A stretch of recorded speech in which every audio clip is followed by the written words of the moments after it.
flicker, echoes fight. Neon dreams and pixel dust. Through the cold, relentless thrust. Streaming worlds in constant flux.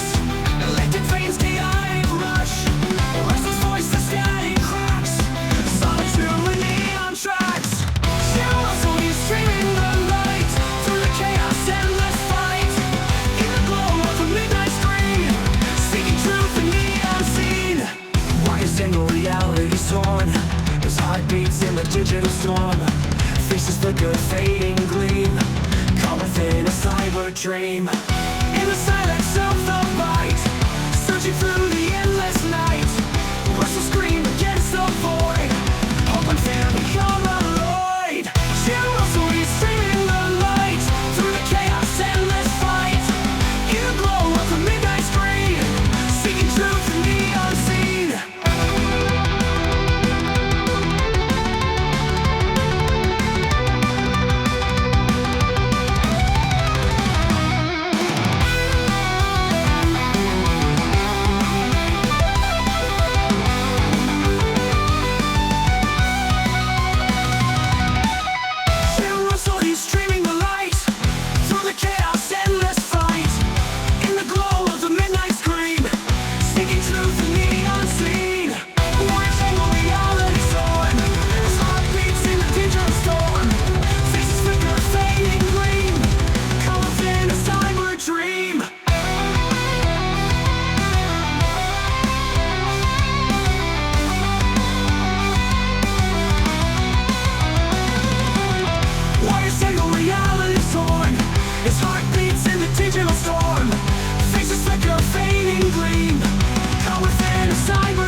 Hi dudes, welcome back. Another fucking episode. Music's too fucking loud, man. There's always something wrong when I start.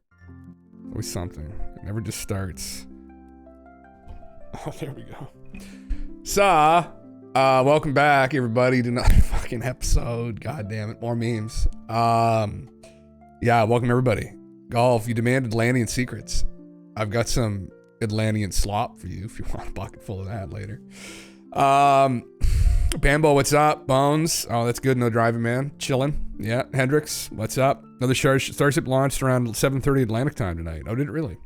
I'm going to be going over a couple things, actually. One of the things is the probe that just landed on the moon from the company Firefly. Cool shit. Maybe they'll land it in an interesting spot. Find some Atlantean secrets on the moon, maybe. Upset things a little bit. Stir the pot. Elon afraid to acknowledge the extent of corruption. Wave, what's up, man? And Twitch drama. I cannot describe how few fucks I give about Twitch drama, but I am streaming on Twitch, and I don't actually watch Twitch, oddly enough. But I do see like clips and highlights and shit. Let me just pull some of the shit up here.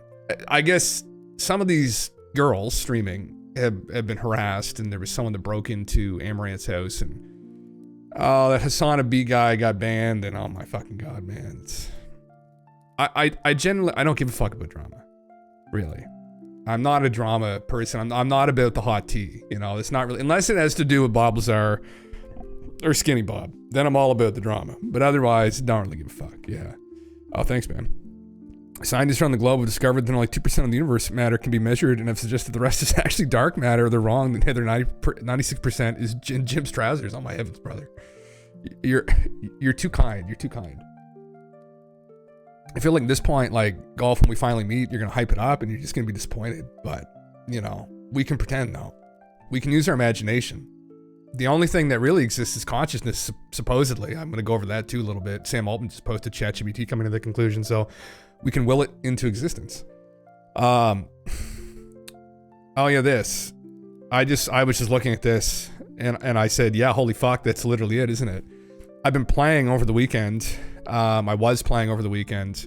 Monster Hunter Wilds. Huge Monster Hunter fanboy here, going back a long time. Really going back to 2004 when I first saw the demo, the trailer of the game.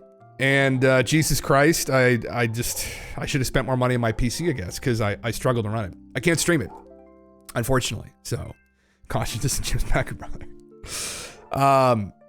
So this is, a lot of people are feeling this pain right now, you know, who don't have like god tier PCs. I mean, when I put this PC together, I wanted to be able to do this, and that's it. I didn't anticipate playing games on Twitch or streaming games, but you know, I'll have to invest at some point into a better PC because people can't properly optimize their games. Capcom can't properly optimize their games. Anyway, I don't need to fucking ramble on a bit. It's just 7 fucking years. 7 fucking years. We waited for this, and god damn it, it's a great game, but fuck, it just looks like shit constantly. Is this Ryozo? Is this a fucking developer? These are the other memes I keep seeing everywhere. Holy fuck, these are good. I mean, I don't know anything about JD Vance. I know he got in Zelensky's face. Man, these are top tier though. I mean, look, holy shit. Look at, oh, these are rare. I'm gonna have to save some of these. Holy fuck. Like, oh god. It's one of those like unrecoverable fucking memes. Like he's gonna open his phone one day and see that and just feel like a pain like in his plums, you know? Man. Fuck. Anyway, I have no ill will towards the guy. I don't really know anything about the guy, honestly. You know, he's the VP, but Christ, the internet can be so cruel. It can be so creative though too. I guess you just have to embrace the creativity and say, well, I guess this is what it is. So here we are. Fuck, you just want to pinch his cheeks. Chipmunk cheeks. Fuck me. What's this, did you?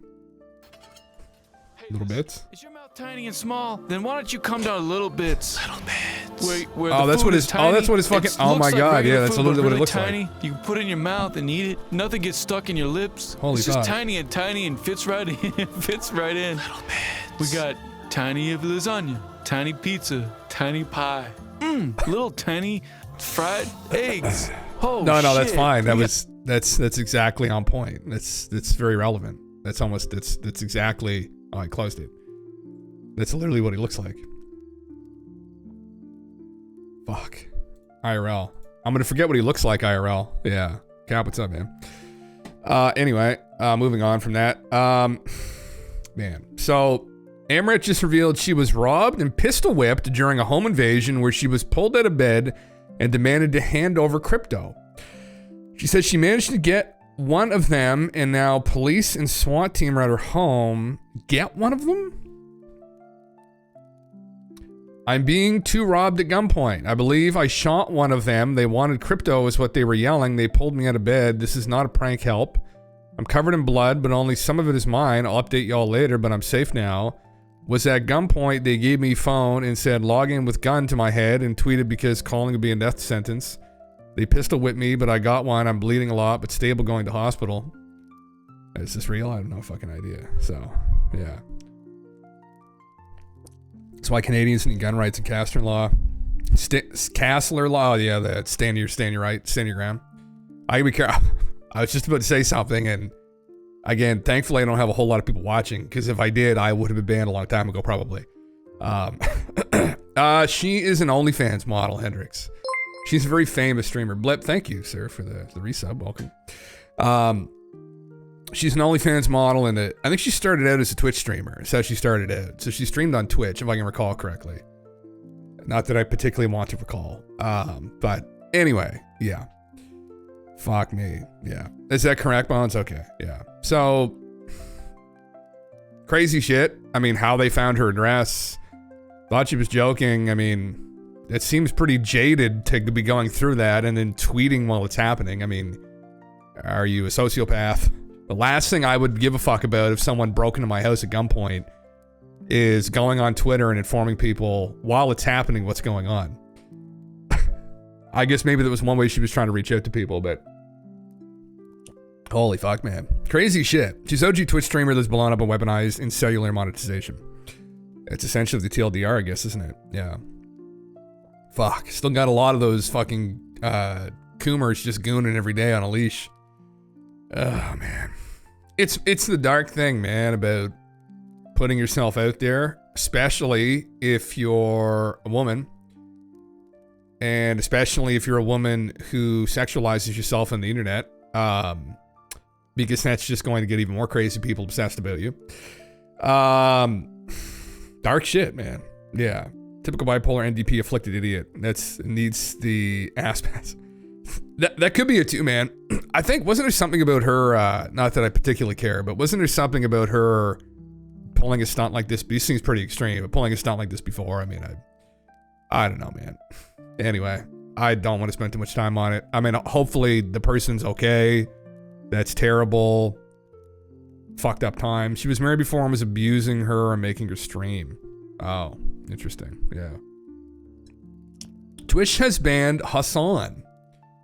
Will this ban be temporary? Anyway, what happened was, I guess he was on stream and someone said he made a threat. What the fuck happened again? He made calls for political violence against Senator Rick Scott. Man. I mean, it's fine to meme, but and I say all kinds of stupid fucking shit on here though. So like, I'm not really one to talk. Not that I'm calling for violence against people, but we've had conversations before about terrible people and maybe, what should be done with them. And I don't know if that's a call to violence. It might technically under the TOS be considered that. But anyway, when you get a big platform and you got a bunch of young people following you, you have to be careful, I guess, what you say, because you never know the influence that you wield. He's a good looking guy. He's got a huge following. There's definitely a lot of young people, men and women, that follow him, boys and girls, and it's a responsibility, I guess. And fuck, I highly doubt he'll stay banned. He's like one of the biggest streamers on here, I think, still, isn't he? So be careful what you say on the internet, right? It's like one of those things, man. And since I've been doing this for the last, I don't fucking know. I wonder since I got unemployed. So like what, end of October? So what the fuck is that now? Christ, like 4 or 5 months? 5 months? Sitting on the computer for like 5 to 8 hours plus and just rambling, man. You're inevitably just gonna fucking say stupid shit. So you think it's just 3-day ban, Serenity? Okay. You're gonna say stupid shit, right? I mean, it's all off the cuff. There's no possible way you can script out like an 8-hour stream. Or I think I'm doing 6, but I think he does a little longer than that. Some of these people do longer than that. Which I don't know how their voices keep up, but I just talk straight for 6 hours. I think they kind of sit and just calmly respond to chat when they have to. Fuck, man. I don't know. I don't know. I could see how you could live in this kind of bubble world, though, if you got that kind of notoriety, that kind of fame, that kind of following, where you probably get pretty comfortable and you kind of forget that there is a real world out there. Like it happened with Asmongold, right? Where he said some real world shit that, some not like gamer words, but gamer talk, right? That you'd have maybe on Discord after like 6 or 7 beers with the boys, and then wake up the next day and say, I shouldn't have said that. But he said it live in front of fucking, 60,000 people, 70,000 people, and he had to walk it back. And, and it's like, fuck. It's honest like a toilet waiting to be used. That's it. Is that what it looks like? He's an absolute asshole that calls for political violence all the time. Doesn't he actually blip? Yeah. I don't know enough about him. I don't follow him. I know he's a very liberal guy, dogmatically liberal guy. Don't know. Good looking guy. I know that's why I think he's background in political science. He's a political commentator, right? This is his background, I think, but man, I just fucking Christ. Anyway, Anyway, and that's not the end of this, actually. Now, I don't usually talk about the shit on here because I don't give a fuck about a lot of it, but I do give a fuck about this because, I mean, listen, like, everyone that's here, 18 people, you know, thank you everyone for coming and hanging out, and I really appreciate it. I mean, I don't have a huge stream. And my partner was trying to stream too. I think I've told the story, but she was streaming for a little bit back in our apartment. Because she, like, I think me, I just want to kind of talk with everybody and be a part of a community that talks about ufology, philosophy, you know, everything.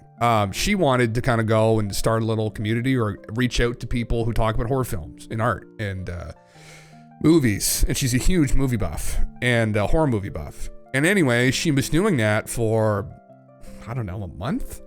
And some guy listened in on my stream. And I don't know, I never mentioned her last name, but I must have mentioned her first name. And sifting through my social media, he must have been able to find out somehow where we were in the world. And then he honed in on that through the search engine and found her work information. And then called her work. And said, oh, hey, it's so-and-so from Twitch. And she's like, what? And it was a huge debacle that we went through where I was just like, oh, let's hear the fuck out of her. And she's had, you know, incidents in the past with fucking idiots, and it's terrifying shit, man. And, you know, obviously for men, it's a little bit different because women aren't like that predatory. I mean, some of them can be, but generally across the board, like the men were the fucking hunter-gatherers. They're the predators. And it's way scarier for women on the internet. And so anyway, again, I don't know who these girls are. Valkyrie, Cinna, and Emaru. I think Emaru's with Asmongold, right? So I think I know who she is. I don't know who the other two are. So they just got it. Well, listen what happened. It's like scary shit, man. Ready? What's good?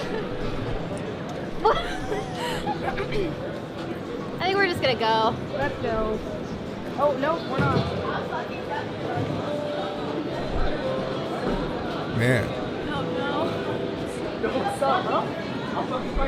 Hey, excuse me? No! Security? Emily, no! Hey, Stop! Whoa. Let's fucking fight right now. What? Get away from now. Hey, what's going Security! He's harassing us. on? What's going on? What's going on, man? Right now. I'll kill you right now. Fuck off. Kill you right now. I can kill you right now. Security, please, Man. please. Louis, I know.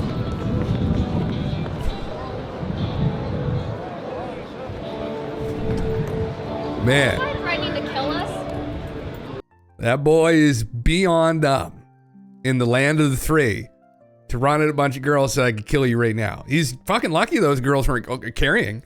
You have no idea who they are, right? Her dad could have been fucking a cop. She could have a pistol. If someone runs up to you and says, I could kill you right now, that's grounds to fucking, again, I gotta be careful what I fucking say in here because Buddy just got banned for fucking violence. But yeah, isn't that fucking crazy though? Like to hear that shit, like, and the security's just standing there. I was like, boys, put him on the fucking ground. As soon as someone says like that to a group of young girls, he's on the ground. Like, what the fuck? Yeah.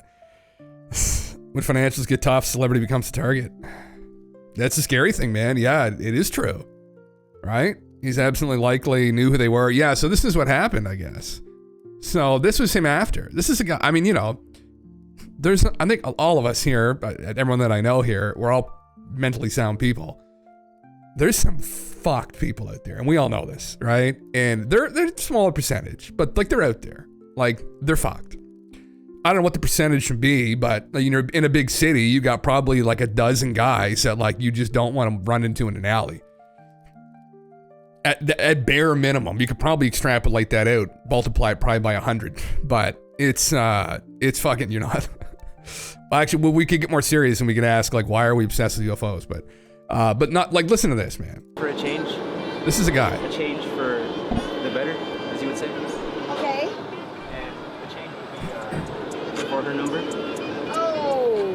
If you like it, can I get your number? I don't have a phone. Wait, The Snoop motherfucker's asking for a phone number now. Man, like, yeah, fuck. Mentally ill basement dwellers see a slab and they think they have a chance at them, or they're talking to them specifically, like when Charles Manson said Beatles were sending him messages in the music. Yeah, it's you know, and I hate to say this again, but I think men are probably more prone to that kind of parasocial relationship with women online, with a female streamer. Because like you go after it, like men go after it. It's kind of like natural order things, but like you're usually the one. Not always the case. There's exceptions, but you usually go after and get it, right? You put yourself out there, like and it's. And if you're not all right in the head, like you're gonna hone in on someone and just track them down. It's fucking scary shit. However, Warp, thanks for the follow, man. Yeah, speak for yourself, Jim. I'm fucking unhinged. I like wearing soggy trousers and I collect sausages. Oh, bro, that sounds all right though. I love sausages, and my trousers are usually soggy by the end of these fucking streams. So, I mean, look at Elliot Rogers, another example. Oh yeah, there's so many fuck people, man. Well, I mean, who was the guy that was the guy in the BMW that did all that shit, Hendrix, the school shooting stuff? Yeah, I mean, like, again, these girls are like humoring this guy. I was like, no, get the fuck out of there. I would have called the police instantly. I would have called the police, said this guy just threatened my life. You know, he doesn't seem to understand how serious that was. Fuck. Real world. Yeah. Oh, that's him. Okay, I know. 4chan still like memes him to this day. I've seen the posts of him. Yeah. Threatened to take her life over a phone number. Oh, I mean, fuck. Anyway. Dumb. Yeah. Big time dumb. Yeah. Yeah, I used to mod a couple of Twitch music streams, and the weirdo freaks would almost always reveal themselves in one or two posts. Every time my spidey senses would go off, they were right. Weirdos cannot be weird. Wave, that's probably true. We've had a couple lads in here like that. I've had a couple people. Not a lot, though. Not that I want to, like, shit on Sam, because I think Sam was probably a good guy. But we had a guy in recently. He was in for a week or two, and then he kind of had a bit of a blow up, and maybe Sam come back at some point, you know. But anyway, yeah, you usually can, yeah. It's my understanding that he asked for her number first, got rejected, then threatened to kill her. Oh, that's even better. Holy fuck. Father was a holy director or something, had it made. He was a manlet and low self-esteem. Jesus Christ, they'll do it. The kid Jimmy shouted in Minecraft afterwards. Oh, is that what he said? They cleared the air, huh? Yeah. Holy fuck, man. Like, you mod for a female streamer right now in the DMs and chat, she gets her fucking insane. Oh man, I can just imagine. It's just, I mean, talk to any woman who's on Instagram. The messages that they get on the regular. My partner, and I'm not gonna like reveal anything about her again, but she used to do competitive powerlifting. And she had a Instagram that had a fairly big following at one point. And she would tell me stories. She'd show me the messages too of the fucking people that message. Like, it was unbelievable. You wouldn't even believe, as you say, some of the horrendous shit that people say. All guys too, by the way. All guys, yeah. Fucking insane, yeah. Sam needed help and sure should not have been online. Yeah, probably. Yeah, he was going down a rabbit hole there. Anyway. Was his name really Sam, or is that the name he was given? Well, I'm not going to say his full names, though. It's just because I don't want people to, like, look him up on Twitch or whatever, but he was in here for a little bit, and anyway, I didn't really have a problem with the guy. I mean, he kind of got in a fight with, like, Digi and just said some shit and started making threats, and anyway, it is what it is, yeah. Powerlifting part, yeah, man, oh yeah, she's pretty good at it. She almost won, the bench press record in Atlantic, Canada, but they fucking some politics thing, and they gave it to somebody else, and some bullshit, yeah. I did like weightlifting, like bodybuilding type stuff, but that was her deal, yeah. But yeah, fuck yeah. Russell Greer is an amazing nut who stalks women and harasses them. He's probably my favorite thread on the farms, now approaching, holy fuck, 5,000 pages. Does she still lift or not so much anymore? Not competitively, no. She kind of fell out of it after that, I think. I don't know if she wants to come on the stream again, honestly, after all the ordeal, but she could probably talk about what happened and why she kind of fell in love with it. But she still lifts weights. She still goes to the gym and stuff. She still likes doing it. Like, she's really good at, like, deadlift and squat and bench, like, immaculate form, like, really gifted athlete. More gifted than myself. I was never an athlete, right? I just go there and I pump myself up and then look in the mirror and become vain, and then I just go home and then I drink beer, and then that's my life now. See, that is kind of info that people can use their gym to narrow down potential identity. That's probably, yeah, that's a good point, actually, Hendrix. Yeah.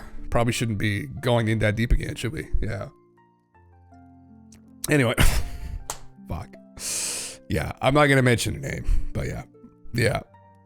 Same, yeah, man. It is what it is. It is what it is. But yeah, you have to lie, bro.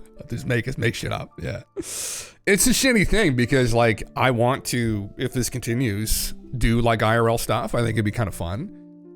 Like me and Galen TV have been going to the gym. I'd love to do. I know the fitness guy at the gym now, the manager for whatever the fuck. So I was wondering if we could do like some content, like maybe just kind of fun, like just fucking around, you know, just showing how deep Galen can go in the squats. Like it would, you'd blush. You'd blush if you could see how deep he gets. Holy fuck, brother. Like, careful now. Anyway, that'd probably be a meme. But I like to do shit like that. But then I do get worried about, crazy fucks, right? Like that's the only thing, yeah. You're on your whiskey kick? Oh, brother. Yeah, I've got a bottle of Woodford Reserve Double Oak Creek beside me. I'm staring at every fucking night and it's already half gone. And I told myself I wasn't drinking any more hard liquor. So anyway, this is fucked. I thought I'd just pull this up quickly just to go over this because drama and whatnot. But it's a scary thing about putting yourself out there, especially if you're a young woman. So I feel for those girls. Hopefully this fucking guy has some serious repercussions. But it's like, you know, sometimes people get kind of awkward and like, you're like, oh, haha, you were just joking. I'd be like, you're going to fucking jail, you fucking bitch. Like, I called the police instantly. I wouldn't you don't fuck around people like that. Like, clearly unhinged. I would never in my life say anything like that to anyone. Yeah. I was watching Moist Critical on that. It was insane.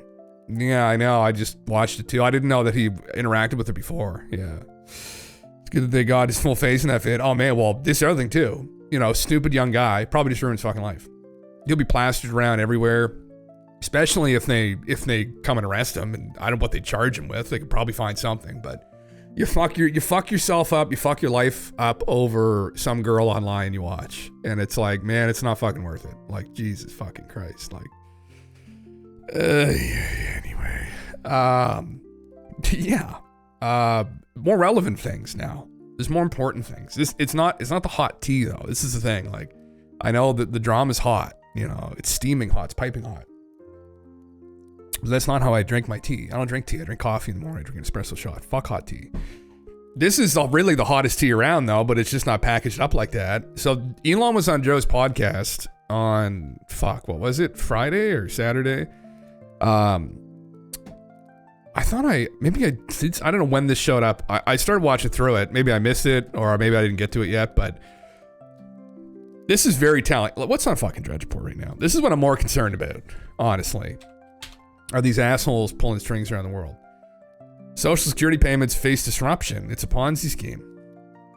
Okay. What they should have on the front page here for everybody is this. I'll turn the music down. It's more than just insider trading. Like the insider trading stuff, like the stock portfolio stuff is quite trackable, but it's a lot more than insider trading. The way they're acquiring wealth. Correct. And what other methods? Great. I mean, this is really going to get me assassinated. Human trafficking? Like, I'm not lengthening my lifespan by explaining this stuff, to say the least. I mean, I was supposed to go back to DC. How am I going to survive? This is going to kill me for sure. In fact, I do think like it's like I actually have to be careful that I don't push too hard on the corruption stuff because it's going to get me killed. You know, man, that's just that's all we need to hear. Yeah.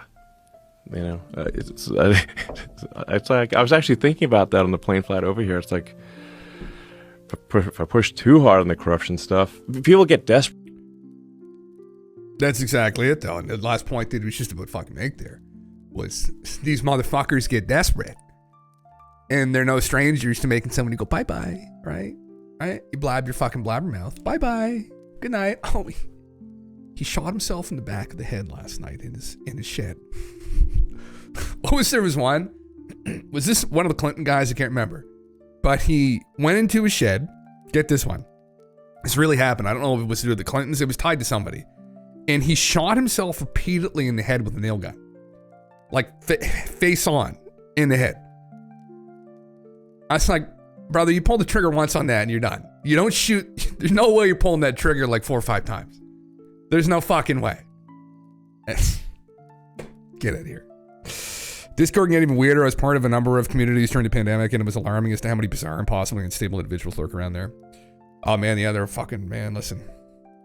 I mean, I'm no stranger to fucking eccentric people, man. I'm an eccentric person myself, and some of us on here, maybe who we've known each other or knew of each other in the past, like we know about the boys. Like, we've had run-ins with the boys, and you have run-ins with sketchy fucking people, right? I liked hanging around eccentric, interesting people that sometimes happen to be sketchy as fuck. And yeah, I got kind of in trouble a couple times because of it. Is what it is. Now, there's those people, and then there's people that are just fucking completely out to lunch. But I know, man, that's the thing. And it's like, and this is like it's not really real life either. So people are kind of more willing to just dump and open up about, you know, this, you know, their, whatever the fuck they're into. And I, you know, and I'm thankful, right? Knock on fucking wood. Literally knock on wood. I haven't had any fucking issues. I mean, I only get 24 people right now, but the topics that we talk about here tend to bring in people who are a little bit fucking, you know, banana balls, right? Like, it's like, oh, they're talking to me every night. I'm like, oh, brother, what? Like, what are they saying? I'm one of those people where, like, someone would say, like, oh, okay, bud. I'd be like, what are they saying? Right? And that's probably not the best thing to say in that scenario, but, you know, let the bodies hit the floor and maybe redistribute the wealth. Well, yeah, I mean, man, you're sure the richest man on earth isn't doing anything corrupt himself. Oh, fuck, absolutely he is, but it's like, how overt is it, right, man? And this is the thing, too, Train Beast, like, he's digging into other people's dirt. And, man, yeah. Hadn't seen that segment for the Elon Jerry. Oh, yeah, man, yeah. Yeah. Fuck. Could have been battery powered and it was dying. You think? Fuck. I don't remember if it was an air gun or if it was fucking battery powered, but I know that he was dead and they said multiple shots to the head with the nail gun. So they described the formula of Cheetos to me. Yeah, that kind of talk. Yeah. That kind of stuff. You know. Again, I've sought psychics out in the past. I've talked about that here. I don't know if anyone else has done that before, but I've sought psychics out to go talk to them to see what they have to say. And one of them, a couple of them are just full of shit, but like one of them, yeah, kind of freaked me out. And then from there, I just looked at everything differently. But obviously, I think I'm a fairly grounded, rational person. I can discern pretty quickly whether someone's being illogical or not. So anyway, yeah. Fuck. I tried, but she kept saying she was busy. Fuck. Oh, really? Oh, is this the Psychic Bones? You were gonna go see? Fuck. It's, listen. Oh, she was in Savannah. Oh, yeah. Times are tough, man, right now. Like, people are just... Listen, what I was surprised about, because the girl they went to go see that, you know, kind of freaked me out a little bit. She had talked about how a lot of people from my university used to go. They're professors. And, like, all the people... She didn't, like, name any names specifically, but I knew who I think she was talking about from a couple different departments. And, it just blew my mind how busy they are, right? But then again, it's one of those things, some people just don't talk about the shit publicly. It's something to just kind of keep on the down low. I just talk about the shit publicly because I love talking about it. But called to check in and time slot got taken it again, then offered a discount the next morning, but you were leaving that night. Oh, shit, man. Oh, well, fucking, you know, maybe something else will come up, right? You run into someone, like, walking down the street. Who knows? Maybe it'll be serendipitous, right? Some witch in the woods, go hiking, you'll just find her there. She'll read your hand and tell you all this shit. And who the fuck knows? It's more than just insider trade. Let me do that again. Anyway, I thought this was fucking crazy. And I mean, specifically what though, Elon? Like, that's what people want to hear. Like, what's going on here? Like, how are they gonna... I mean, I think everybody knows this. Everyone knows it's fucking rotted out to the fucking core. What are we gonna do about it? What are we gonna do about it? Like, nothing's gonna be done if the guys and girls investigating it don't say anything or don't want to get into it because it's too dirty. That, or what Trainbeast is talking about, he doesn't want to get into it because he's afraid that when he starts digging into their dirt, they're going to dig up his. And then there's this game, too, where maybe he's the wrong guy to be doing this, too. That's another possibility. Fuck. Oh, fuck. Everywhere. bone broth. Jesus Christ. Anyway. Yeah, man. Fuck. Fuck. What else do I have up here? That wasn't all of it. Oh, wasn't that all of it? Fuck, maybe it was. Oh, this too. This is the other thing. Yeah, I didn't think that was all of it. I just saw this. Fucking Alex post here. This is a totalitarian moron still trying to start a global nuclear war. This is the buddy running the UK right now. Look at him punching that punching bag. Watch this fucking. Oh fuck! Christ help us! Christ help us! This is the man, warrior in charge, leading the charge. Holy fuck! He's a thinking man. Listen, we need people like that. But oh Christ! Oh God! Anyway, fuck. Yeah, it's about wisdom. Strength isn't about just force. It's about wisdom. It's about restraint. It's about knowing when to fight and when to talk. He lacks all noble qualities. I don't know. I mean, I don't know enough about the guy, honestly. I know he's made some dumb fucking moves when it comes to free speech there that are extremely fucking concerning.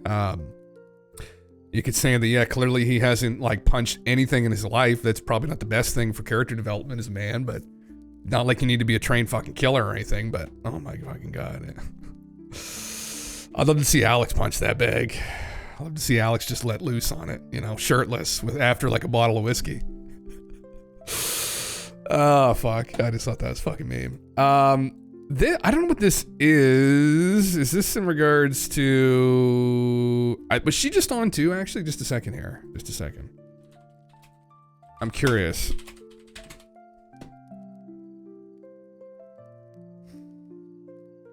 No, it's from June. Oh, so that's old. Okay, I don't know if that's relevant or what. Yeah. Is this a man to lead Britain into World War III? Yeah, man, that's... yes. That's exactly it. Yeah, tough man. Yeah, I know, man. That's exactly it.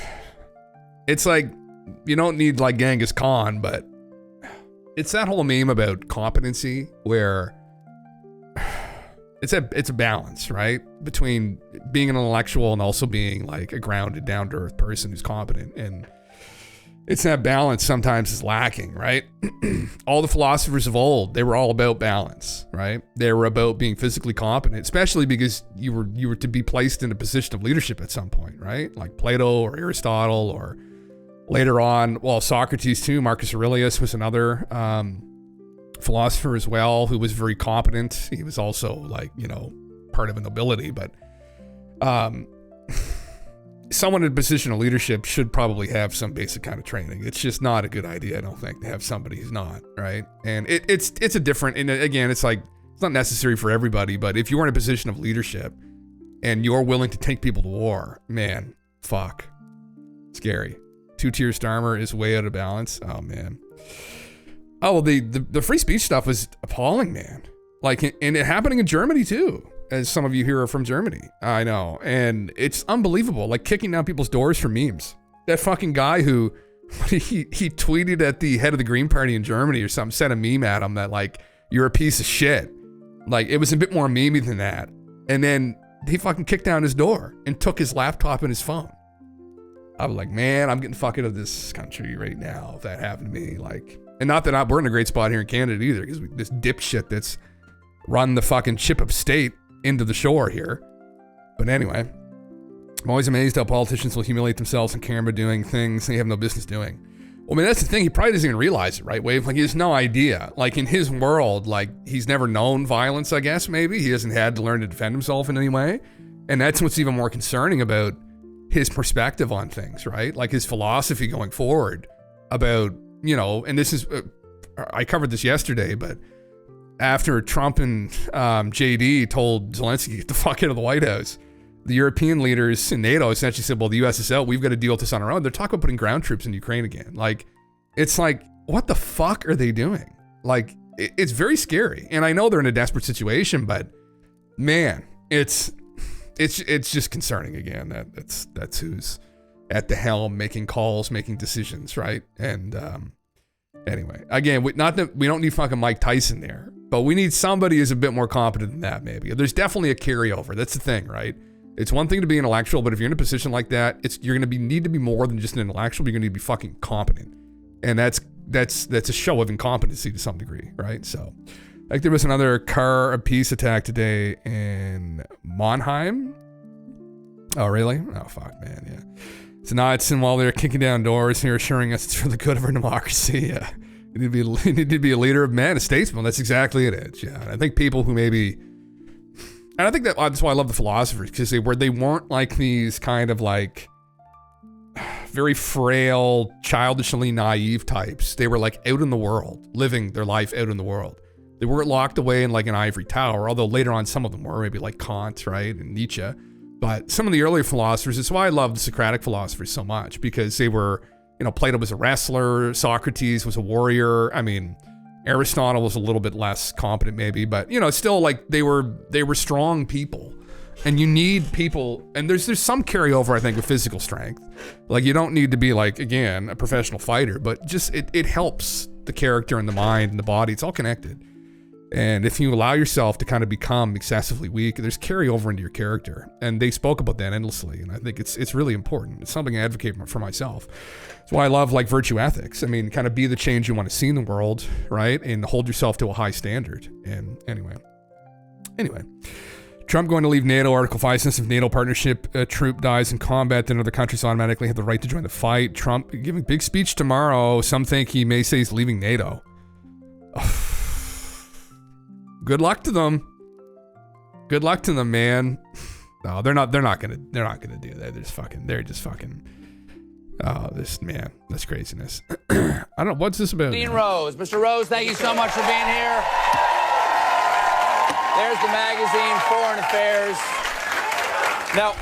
Now, Gideon, help me out here. We've got a battle. The Ukraine, some of them want to go into the EU, the European Union. Right. And some of them want to stay with Russia. If the Ukraine's not in Europe right now, what continent is it on? Well, it's part of Eurasia, but it's part of Eastern Europe and the former Soviet bloc.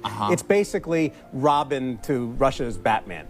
And the challenge here is to try to attract it to the West, to get it to flip sides. So the rebels in the streets, what are they fighting for? They're fighting for a better future. Countries have a development. That sounds like a political speech. No, but it's actually true.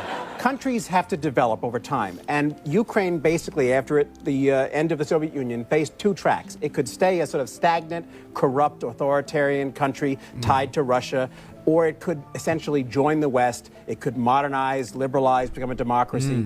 At the last minute, when it looked like it was going to trade up from its sort of abusive relationship with its boyfriend from the hood to a nice yuppie. You're not loading these choices in any way whatsoever. It's actually true. When it looked like it was going to trade up to a better environment, at the last minute, Putin offered a bribe. How much? $15 billion. That's a lot of cash, It's a lot of cash. And the president, who himself was tied to the old elites and the eastern part of the country with ties to Russia, decided to back off the change and go join Russia. Do you know how many pirate-themed restaurants you can buy with $15 billion? The problem was the western parts of the country and the younger parts of the country and the more modern liberal parts of the country basically knew that they had no future being Russia's vassal. So they took to the streets. Is America taking sides in this in any way? If these people, the rebels are winning right now, right? Yes, just recently. Why isn't Obama spiking the ball in the end zone and calling Putin and saying, hey, you might have won the medal count, but we won the country count, biatch?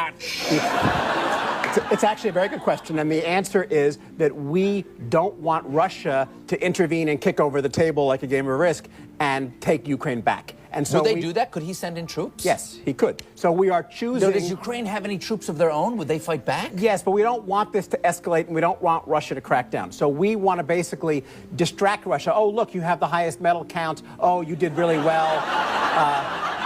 And focus on the Olympics. Here's a shiny object. We'll just take an entire country away from you. Interesting, yeah. I mean, I think a lot of people know this about the history. Wild. Yeah. That's wild. Yeah. It's just wild that that's like a humorous thing that everybody thought was outside the realm of possibility. And now here we are. Right. Times change. Right. 8 years later, it's actually happening. It is happening. And you see the drivers of this, when we talk about the military-industrial complex, it's not just the United States, because the longer this goes on, the more NATO is strengthened. I think two other countries, was it Finland and Sweden, have just joined NATO as a result of this. These big arms deals are also happening with NATO. the major producers of these weapon systems are coming from the military-industrial complex here. So there are a lot of interests that are pushing to build and strengthen this whole NATO complex. And this war is giving them a great opportunity to do it. There should have been a very direct and full-hearted attempt to de-escalate and try to negotiate an outcome to this conflict before it started or very quickly after. But instead, what we saw was an influx of money and weapon systems, which helped further escalate this war, and no attempt. Very concerning. Again, yeah. Shit. Anyway, yeah. Steven, this old Colbert Report. I remember watching that before Steven flipped. Luna's posting was saying USA needs to dump NATO, so rallying public opinion is happening to do it. Oh my God. Trump can't annex Greenland and Canada if they're part of NATO and Five Eyes. That's very true. Which is why we were just talking again the other day where they're talking about kicking Canada to Five Eyes. I mean, depending on what's coming, I don't know if anyone was in here last night for Schizo Sunday, but oh fucking Christ, it was an interesting one, I guess. Sometimes the stories are just so far out there, and to some degree it was, but anyway, depending on what might be coming down the pipes, who knows? Might be ulterior motives who want to take Canada, right? Yeah. And support from all European leaders. Yeah, man, yeah. Fuck. Yeah. Someone on Reddit said it best. Trump's going to put the tariff squeeze on Canada for a sweet mineral and water deal. If that doesn't work, he'll pull a Putin and try to annex. Jesus Christ, man. War's guaranteed by Boris, yeah.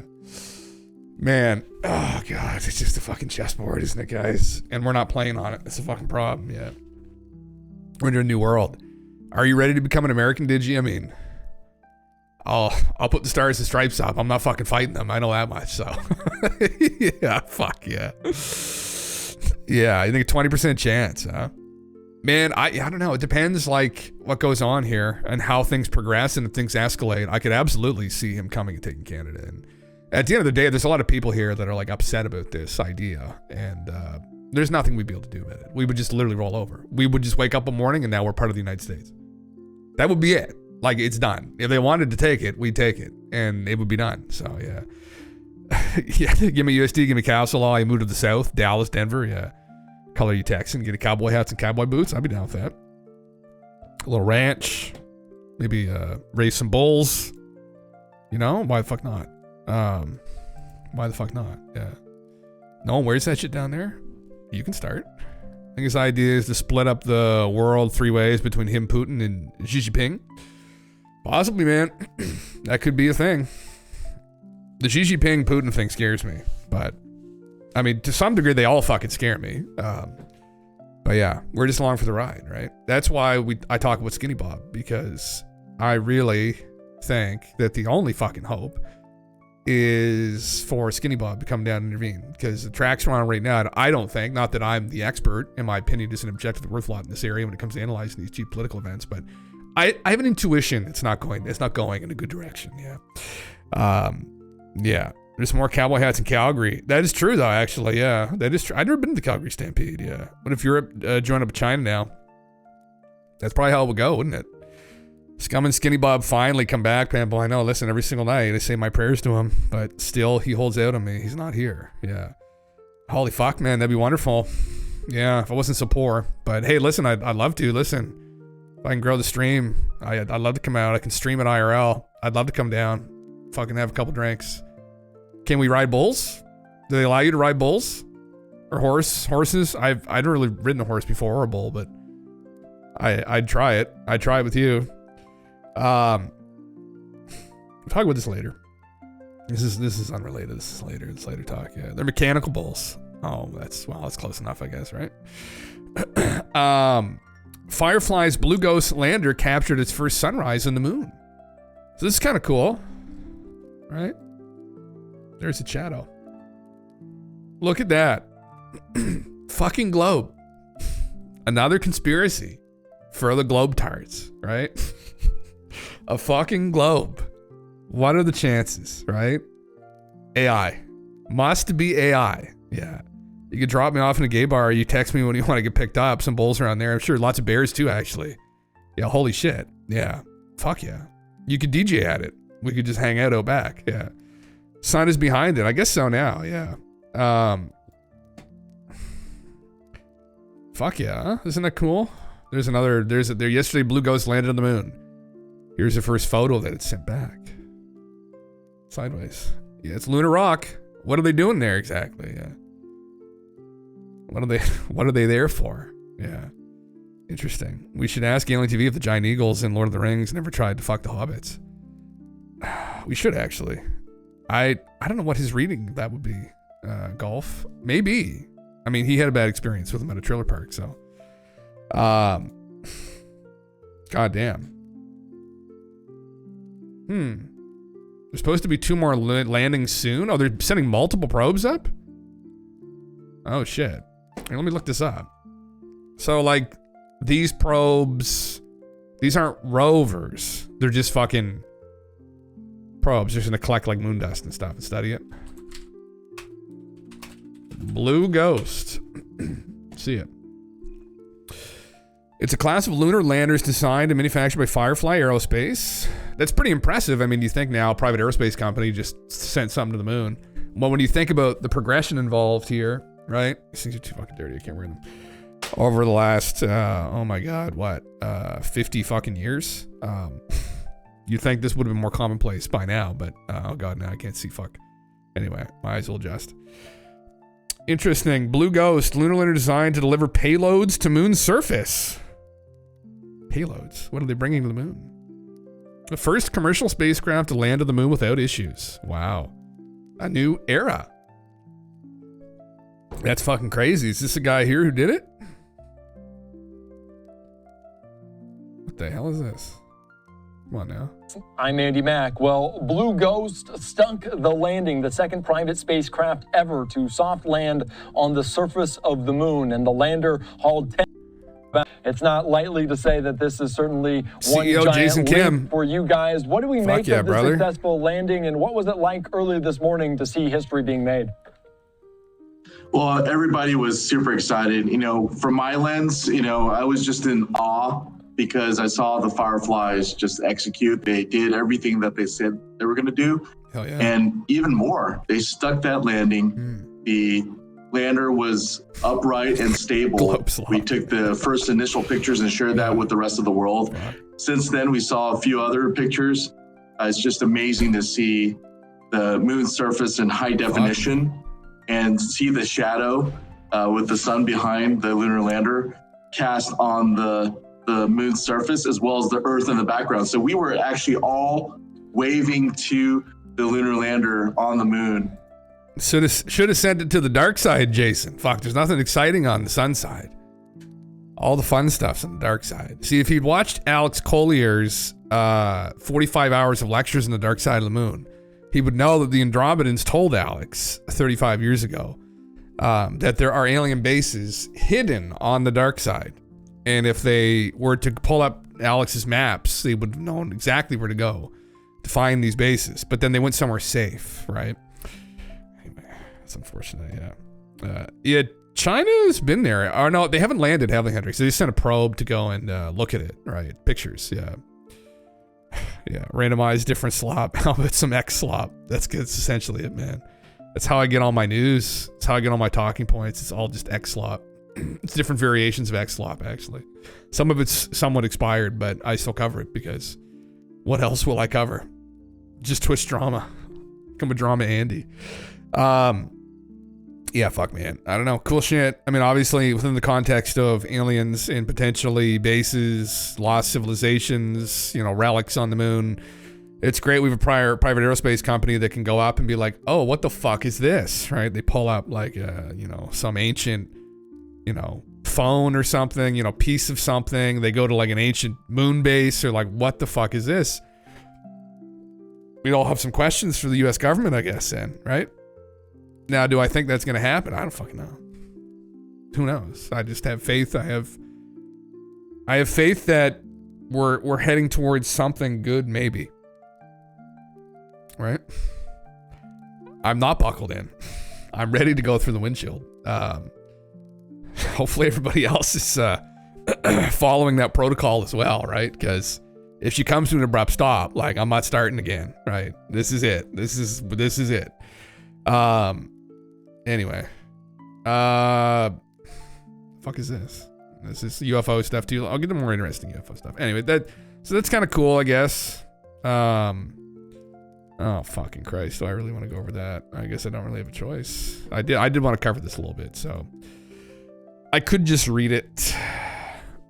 Danny Sheehan says the information on Lou Elizondo shared with the Inspector General completely freaked out the IG and convinced him Lou was telling the truth. And also Marco Rubio became convinced by Lou and by Chris Mellon and some other witnesses that were brought to him that this is true. And when we went to see the Inspector General next door to the Pentagon, we go in, and the Inspector General and his couple of guys on the staff were completely prepared to be really hostile and taking the stick. But as soon as Lou started sharing with them the kind of detail that he had and the specific information, all of a sudden, you know, their eyes got, might I say, as big as saucers.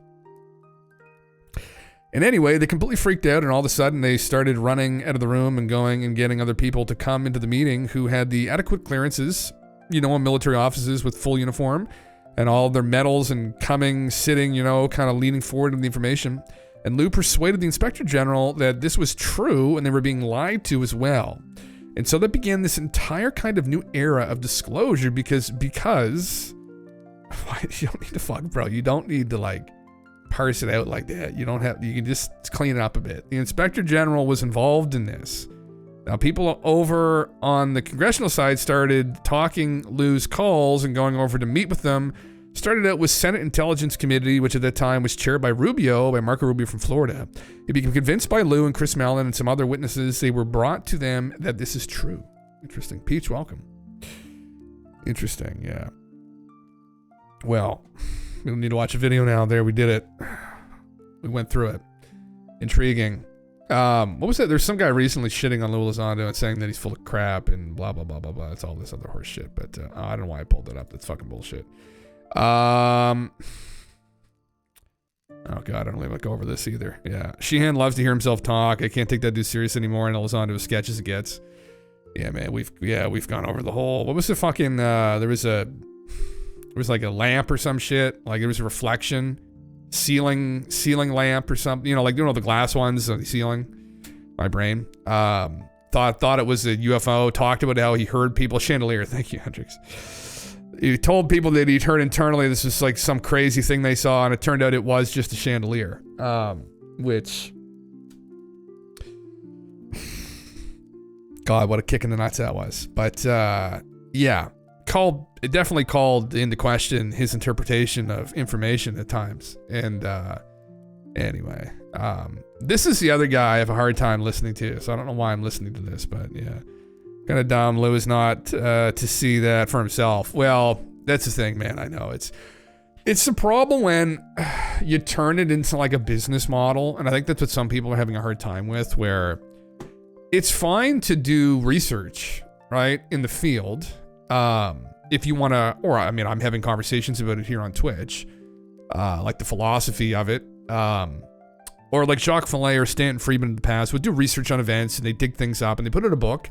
People buy the book, they'd read it. Oh my God, that was really fascinating. Well, thank you. I never heard about any of these cases. This is amazing. But then Lou like came out as a whistleblower, but then he's tried to like brand himself, like he's doing talks and shit about it. And like, I don't know how much steam that has. I mean, yeah, he can make a living doing that, but it's like what are we getting out of that exactly? Like, yeah, that was classic. Yeah, I don't know, right? I mean, he did his autobiography, which I read. And it was interesting. But again, it's like, you know, I never read an autobiography by Stanton Friedman. I don't think he has one. I don't think he ever released one, you know, and like, you know. Anyway, that's a big meme now. It's the celebrity around this that I think is kind of, some people are having a difficult time with, where they had a reason why they were there, right? They weren't there to like meme on this. They weren't there to like research anything. They were there because they heard something, they knew things, and they've been pushing for disclosure, and that's fine. But, you know, I guess at the end of the day, they need to eat, and he did leave his job kind of on bad terms, so whatever. I think the podcast is a better way forward for him, honestly, where he can have conversations with other people in the space. I think that's a better idea, like doing these talks and shit, and a podcast would be a better idea, I think. Right? That would be a safer bet. Anyway. Oh, God. I don't really want to listen to this guy, but... So what do I think it means? I think the lady told me, she said, the crystals. The time's coming when the red star of Regulus is sitting on the horizon in the gaze of the Sphinx. In other words, before sunrise. So the Sphinx is looking due east. When that little red star pops up on the horizon straight in his vision, it'll be at that time when a new knowledge or an awakening happens to the people. And that will start ushering in a new millennium, a new age, a new time of peace. So, you know, I could get in here and tell you 20 other things I'd been shown about death and destruction, but what good is that if I scare people? Their eyes glaze over and they suddenly don't like what they've been told. So it's best that I tell about the beauty and the peace. And No, brother. How many are going to fucking die? How are they going to die? I want to hear it. Maybe I'm just a sick fuck, but I want to know. What happens? What, does the star kill everybody in a giant firestorm? Anyway, I love the crystals. Crystals, like a Merkaba type design there. They got a Pleiadian behind, man. Classic fucking crystal shop meme, you know. Loose slop is only palatable with a sprinkling of Ike slop on it. Oh yeah, you have to kind of go between the Ike slop. Classic Ike was like top tier Ike slop. Ike like 20 years ago was great. Before he started like really just coming apart. Anyway, what is he? So there's more to his. I mean, man, there's so many fucking people that said they've seen shit.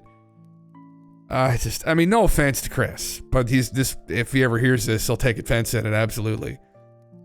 Like, who else could we go to tell this? If they went to someone like Neil deGrasse Tyson, right? So Neil's been very, very vocal about how he thinks the whole UFO thing is ridiculous. If Neil had some come to fucking, you know, Space Henry Cavill moment, right? Where he fucking comes down in his ship and comes out in a tight pair of pants and Neil just drops to his fucking knees. That's not where I was planning to go with this. You know, anyway, and says, oh my God, you're real. And they say, Neil, there's going to be this star Regulus. He's like, yes, absolutely. I know exactly what that is. I know exactly, you know, that's going to come around. Like, again, he'd have all the information, right? And when it's over the Sphinx, he's like, yes. Like, there's going to be a change that's going to happen. And Neil will be like, okay, noted. Neil can go back, do his research, right? And then he can tell everybody about it. And then we'll be like, oh my God, something profound must have happened to him because he was such a dickhead about it before. Now, Chris, hearing about this, man, I don't know. Wouldn't have been my first pick, maybe. Wouldn't have been my first fucking pick, tell people this shit, but I'm not sailing the ship of the Galactic Federation of Lights, so I don't know what their game plan is, but I guess you got the message out, so there you go. More like Neil deGrasse Tyson, am I right? That'll be what happens on the ship, maybe. I have no idea, man. I mean, fuck. Yeah. And we don't really need to listen to the rest of this because I'm just going to have a brain aneurysm. What else is this about, though? And I mean, to be fair to Chris, he's full of shit. I don't know that he is, ultimately. You're in this awkward place where ultimately, I don't know that he hasn't had profound experiences, right? It's whether or not I want to humor them. And that's where I think a lot of people are with it, where after listening to him, I didn't feel like he was the guy. And it seems to be the case a lot, where you're listening to these contactees and you're like, who's making these lists, right? Because they better check it fucking twice here. Maybe they can pull me up, Skinny Bob can come grab me, and I'll be like, listen, I'll give you motherfuckers a real list of people we can go visit and give them experiences, right? because time and time again, like they seem a little bit kind of out to lunch, right? Ike was recently venting frustration about never being invited onto JRE. I'm actually surprised he wasn't on there in the early days. Greer was on JRE over 10 years ago. I remember that back in the low production era. I remember that, man. Yeah. Interesting. Yeah, David is, what's David? Not that I really also want to see anything about David. I think I mentioned this before. I mean, I'm fairly well read on Mr. David. I have read one or two of his books. Humanity Get Off Your Knees and The Simulation one or whatever. And by read, I mean probably have gone through would be a better way to put it. But anyway, like I know about some of his research that he's done. He was a journalist. He was a professional soccer player. And he absolutely is about a giant conspiracy. And to some degree, I don't disagree with him. I think there is a global elite. There always has been throughout the entirety of human history. And I don't think they have our, as in all of humanity's best interest in mind, at least some groups of them. Maybe some people do. And it's concerning. It's always a concerning thing. I think over the last couple decades, Western democracies have been infiltrated and corrupted and bribed and blackmailed. I think it's a fucking disaster and a giant mess. And so, anyway, I think David was really on point about that. And on trying to discern between misinformation, disinformation, people trying to influence you, subvert you, right? Governments trying to influence, subvert you, pacify you. I've listened to his talks. He would do these the O2 in London? He sold out arenas back 10 years ago, multiple times back to back. And he would talk for fucking 14, 15 hours straight at some of these fucking things. So one of my biggest issues with Bledsoe is the fact that most of the details come from hypnotic regression. Yeah, that can be concerning, man. Like all the abductee stuff too, right? But yeah, David, I don't know. I mean, David's hit, for people that don't know anything about David, again, professional footballer, BBC reporter, went and saw a psychic and had some profound awakening during, I don't know what she did with him. She hypnotically regressed him or what? Something happened where he entered into a trance. And from there he got blasted open into this shit. He became notorious as this kind of woo-woo guy. He went on Terry Wogan, which was a big show in the UK back in the day. Like a talk show, and kind of made a bit of a fool of himself a little bit. Maybe not a little bit. He should have picked his words more carefully. Anyway, yeah, I don't know. What really rubbed me the wrong way with David was through the flu, he was going on about how it doesn't exist and it's just 5G. Now, I am speaking right now, I'm feeling like I'm getting sick with it again. Unfortunately, my fucking head is throbbing. Unfortunately. So I just had it a month ago. It's very real. And he just, I don't think he's a great researcher. He's a great public speaker. I don't think he's a great researcher. That's my personal opinion on him. I say that as someone who has a interest in Mesopotamian history and the whole Anunnaki narrative. I'm not an expert on it, but even me, after hearing about where he got this whole idea from for the reptilians, is David, no. It's based in Mesopotamian history, where the god pantheon there, in some text lines, didn't want to show their true form to people. And he had talked with this guy named Credo Mutswa, and Credo was this South African shaman who talked about how, as a boy, and as a young person, a lot of people would have these abduction experiences down there, and they wouldn't run into little gray people with big eyes. They'd run into reptile-looking humanoids in these experiences, and they had them all over the walls. They called them, was it the Chitawaris, what they called them? Okay, I think that's what you referred to them as. Can't remember exactly. And so David started making all these cross connections that the Blue Bloods, which he was already into, right? This royal elite that's been going for Christ knows how long. And then he started tracing that back to Mesopotamia, which is fucking difficult, but I guess if you really wanted to, you could make some giant leaps and possibly go back there. And then he went back to the whole narrative about how the gods bred with man, and the gods ultimately took a reptilian form because there's these little reptile figurines from Mesopotamia as well, from all over the world, but it's not super prolific. And then he went on about, well, the queen must be a shape-shifting lizard then. And I was like, oh, fucking Christ. And then he had people come and tell him this too, which is what's interesting, that I would bet if I were to place a bet on David, I would bet that David has been a victim of disinformation. I think maybe people within the intelligence community started feeding him bullshit. That's my bet. After I've watched endless amount of his stuff. Anyway, Alex is also a prime candidate for that too at times. I think they probably both have been. Just been fed bullshit. And then they just go down this rabbit hole with it. And, you know, it's a shame because he has a lot of good points and a lot of good research on this global elite and this cabal and he's done some good work, and he's some of his talks are very interesting. What's his saying? Oh my God, he has this saying that's pretty good, but it's something about creating a catastrophe, then responding to it. Problem, reaction, solution, I think is something that he coined. It's one of his famous phrases, right? You create a problem, you have a reaction to it, right? Oh my God, you create a problem. You know, in David's talks, he would say, you know, slam 2 jets into the Twin Towers. You have a reaction to it. Oh my God, terrorism. The solution is we're going to go back into the Middle East. Like, we were just there. It's like, no, we're going back.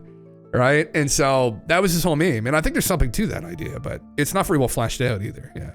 The Canadian Green Party hated David so much. He must be doing something right.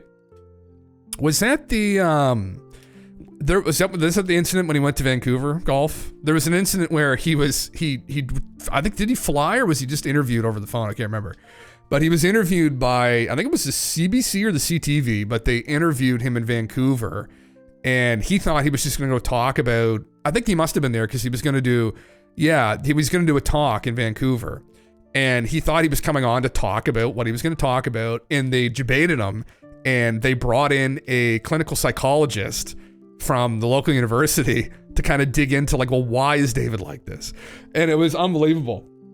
And anyway, I mean, not allowing the man to speak is really problematic. That's the thing. Like, you should be allowed to employ critical thinking and listen to this person's argument.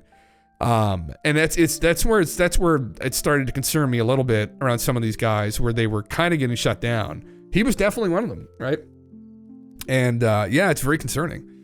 And it's progressed way more from there in the last couple of years. But he ended up throwing a pie at him at a bookstore, missed, hit all the children's books. Did they actually? So what happened was some people interpreted his reptilian meme as being anti-Semitic, and that was kind of passed around online, and that was one of the ways that they were trying to smear him, where he was saying reptilians, and then I think even the reporter said, well, what you really mean is like Jewish people, and he was like, no, I mean literal reptile aliens, or like another race of people. I'm not implying anything here. Yeah, that was in the John Ronson documentary. I wasn't really, I don't remember that, man. Fuck, I don't know if I even saw that. Maybe I did. I can't remember that scene where they threw a pie at him, though. But anyway, but that's not what he believes. That's not where he's coming from. He literally believes that there are another race of people that are running the planet. And I don't think there's any basis for that. Maybe in the end there is, but I don't think the royalty are lizard people. I don't know that they're not, but I would bet, considering the argument that he's brought forward, that they're not, because it's not really quality research, right? And again, it's, you allow people to listen to people like David to kind of be like, yes, no, no, yes, no, no. And then, you can kind of yourself discern, well, is this someone worth listening to? And you just employ critical thinking, right? Be rational, be objective. Go through his threads that he's crossed, see if they're worth anything. And some of them aren't. Some of them are, some of them aren't. Anyway, I would love to talk with David about this. I think he also has sustained multiple mental breakdowns too, from the stress of, just being harassed constantly. Like, people in the UK just razz him everywhere he goes. He's not really known here, but like some people, probably like millennials and probably Gen Xers, they would know who he is, and because he was on Terry Wogan and he was around like during the whole like woo-woo boom in the 90s, late 90s and shit. And so, yeah. This is it here. Watch how coconut oil affects belly fat. Is coconut oil a superfood? The fuck is this? Looking at here is... Oh, this is the one. Oh, nice. Okay. Okay, we'd have to like dig through to find it, but fuck yeah. And if you're a young Alex Jones in this one, oh man, bitch, they got all these old Ladies videos. Ladies and gentlemen, here's Chuck Norris. Chuck Norris. Chuck Norris. The fuck are these ads? Holy We shit, shall huh? present in this past, present, or Molech. Oh, there you go. Today, these elite Ritual names sacrificing. are still doing ritual sacrifices of children. So we ask the question, how do they symbolize Molech? You know, again, probably some of us remember this time. I do remember it because I was a teenager and I thought this was a meme. But Alex went to Bohemian Grove. He got snuck in. And people like David had been talking about this through the 90s. And Alex got snuck in the early 2000s, I think. I heard about it like, I don't know, probably 2004, 2005 on Above Top Secret. And so, you know, they saw the ceremony that they were playing out, which is this, you know, sacrificial ritual to Moloch, the owl god. And freaked people out. Like they had this mock human effigy, like when they burned the body, like they had this track running where he's screaming. And everybody's laughing and hanging out and drinking. And it freaked people the fuck out, really. This is kind of where it all got started. But then, again, and then Alex and David joined forces. And then they had a falling out again. I don't know. Alex realized as David's fame grew that this would be a way to milk him for views on InfoWars. So he interviewed him. And I followed the whole fucking thing, man. I followed the whole fucking saga, man. Yeah. Oh, is it in the video? Okay. Yeah. It's in there somewhere. Yeah. Where he gets a pie thrown at him. Fuck, great. It's funny it was in Canada of all places that they decided to do that. We need to like get a timestamp or something, man. I could go to it though. No, it's not. Now it's not fucking loading. Yeah. Remember seeing those early Alex Jones DVDs? They were pretty alarming at the time. Yeah, man. I know. It's just again like Alex, like the way that he communicates some of it. Like I think it's a real concern, but he just like Alex milked it to make money off it. He still does it. Now he needs the money more than ever. You know. About to be Bohemian Grove and the Jones one. Oh, him and John. Oh, is this the one? Oh, him and John Ronson get in. Oh, is this the one? This is the one. Okay. Oh, interesting. Yeah, this is the one where they go into it. Yeah. It's very concerning, right? And it really. Oh, there's right there. Always in the grove, be reverent before him. Lift up your heads, O ye trees, and be ye lifted up. This is scary. God. I would have been terrified. People in the procession. They're in black robes. They're terrifying. How bizarre is that? A bunch of old men in black robes in the middle of nowhere. The orange ones and silver ones. Said a couple drinks. That is a good video right there. Look at that. Worshipping us like an owl god. Is that what it was? Oh, yes. Yeah, this is all pretty disgusting. Our funeral pyre awaits the corpse of care. There we go. That's good. Life in a nutshell. Do you think what you saw was unholy? Well, it's very strange to me that these people are supposed to be running the so-called America and the world, and they're out there doing this. By the power of your fellowship, no care is slain. Watch when they burn the car. You seem freaked out. Oh, I am. But I get so tired of these people telling, because we know the Davidians so good, and I know they're good people, and they're saying these people are cults. This is a cult. Mike is absolutely right, though. These people will point their fingers all day and call people extremists or cult members or whatever for their religious beliefs. This was a pagan ceremony worshiping the earth and then engaging in human sacrifice. That is mock human sacrifice. Aren't they just saying that for 2 weeks we don't have to worry about anything? Yeah, but they're also worshiping the great owl god and burning someone in effigy and torturing. Certainly, you said obviously. Did they already do it or no?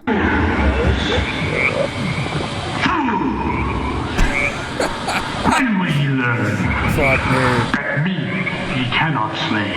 That is so satanic. Year after year, he burned me in this grove, lifting your puny shouts of triumph to the stars. But when again, he turned your faces to the marketplace, do ye not find me waiting as of old? Where does he burn him? Say once again!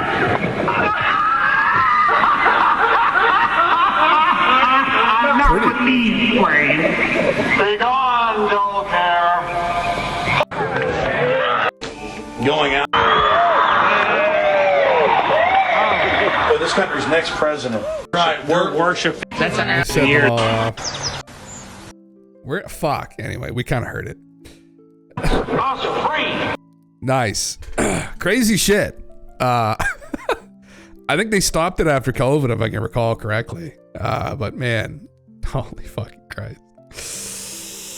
Yeah, these are the people. These are the people pulling the strings. Kind of strange, right? I don't know. Was it Kid Rock who showed up to one of those fucking events, Bohemian Grove? Was he on Joe Rogan? He's on some podcast and he started talking about, I've been to Bohemian Grove. He's like, what? Like, yeah, I've been there. Fucking some guy brought him there. But he said it was really cool. Oh, he got kicked out. Oh, did he punch a guy?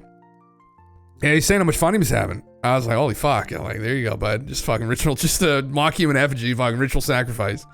Just another Saturday night in Kid Rock's world, I guess. You know, he punched a guy. Holy fuck, man. Oh, God. I would love if Alex went back. But yeah, I don't think they do it anymore. They stopped it after COVID. It was too fucking much to deal with. But yeah. Anyway. I've got, what the fuck is this about? This is something I pulled up last night. Is it interesting? No. Was it Dana Pasolka says that night before Tyler D took her and Gary Nolan to a UFO crash site, Gary showed her lots of photos of injuries from contact events that disturbed her. She also thinks that attempting to contact UFOs is dangerous and people shouldn't do it. Not too late, Diana. We've already reached out here. I've reached out on everyone's behalf here, actually. All they need is your name. They don't really need anything else. So as long as they've got your alias, they'll be able to track you down. So we're all involved. It's too late. So I was there with Gary Nolan and Tyler D, and we are going out to see what Tyler D calls a crash retrieval, a place of crash retrieval.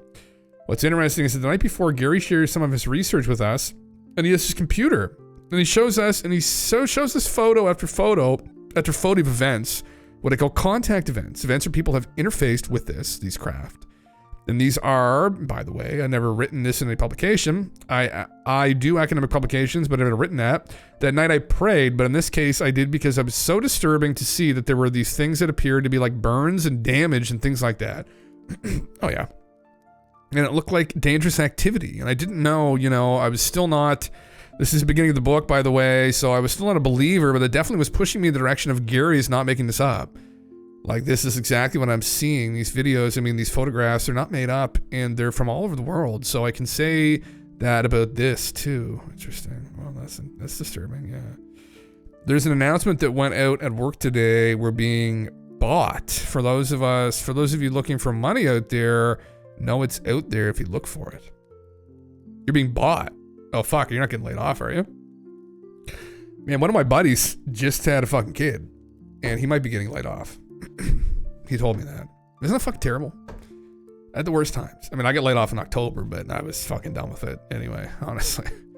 Not that I still need to find something, but yeah, it wasn't like the end of the world, but it was to some degree because I lost my fucking job, but anyway, yeah. There are trillions of dollars in the world for those who create value for others. Our acquisition is in the billions. It's insane numbers. This could lead a mass layoff, but this is like a 2-year timeline. Oh, okay, you got some time then. You got some time to start streaming, did you? We'll try and blow me up, then we'll blow you up, then we'll blow everyone else here up. We'll create like some cult on Twitch. Yeah. Fuck. You want to see some puzzling contradictions from Pasolka? I'll share a couple timestamps to make 0 sense when viewed back to back. Yeah, sure, man. Sure, me can't pay my bills, fella. Yeah, I know. Trust me. Brother, trust me. If it wasn't for EI, I wouldn't fucking be here. I know. Yeah. Need those to sign? Yeah, I know. That's the thing, man. That's the problem. Is that, people are out looking for a 6-figure job, right? And yeah, you're not going to get that with this until you get up to about that fucking level, right? Yeah. Fuck yeah. Yeah. Yeah, it is what it is, It is what it is. But yeah, I don't know. I've watched some of Diana's stuff. It's one of those things, like, I've been immersed in this for so long, I can usually tell people who haven't been, right? I can tell that she's fairly new to all of this and thinking about this. Her thinking's fairly new to it. But, she's a religious scholar. And there's definitely some parallels, I think, when you get to, like, the metaphysics of ufology. Interesting. I've enjoyed some of the conversations that she's had, but I'm curious as to what we're gonna see here. Oh fuck, that's weird. I can't see it. Do you just have the link itself, Wave? I can't seem to open this. Yeah. Oh, no worries.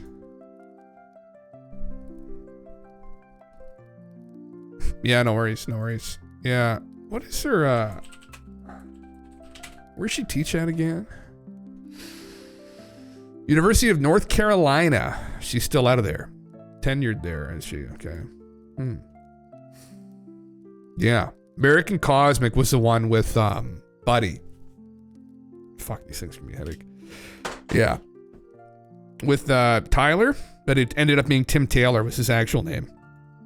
I don't know. The claims, there's all kinds of people out there who are very well-to-do that have all kinds of crazy beliefs, right? It doesn't mean that just because they're well-to-do people that everything they believe is automatically true, right? I mean, there's all kinds of crazy shit that people get into, and there's a whole bunch of reasons for it, right? And so maybe him bringing on this, what the fuck is his name again? The other guy, Chris Bledsoe, was just an accident. I don't know.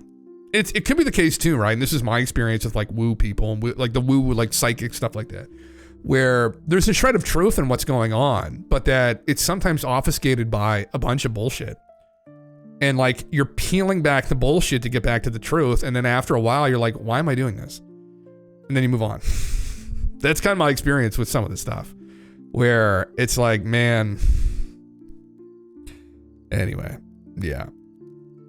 Pasolka's practicing Roman Catholic, grew up in a secular family in California with a Jewish mother and an Irish Roman Catholic father. She's mother of 5 teenagers. Oh my God, she's been busy. Good Lord. Good Catholic girl. Breeding like rabbit. God damn. Dear Christ. Yeah, I don't know. Her books include Heaven Can Wait, discusses purgatory's location and materiality. Oh God, anyway. I've tried to have more patience with the philosophy of religion. I struggle to, honestly.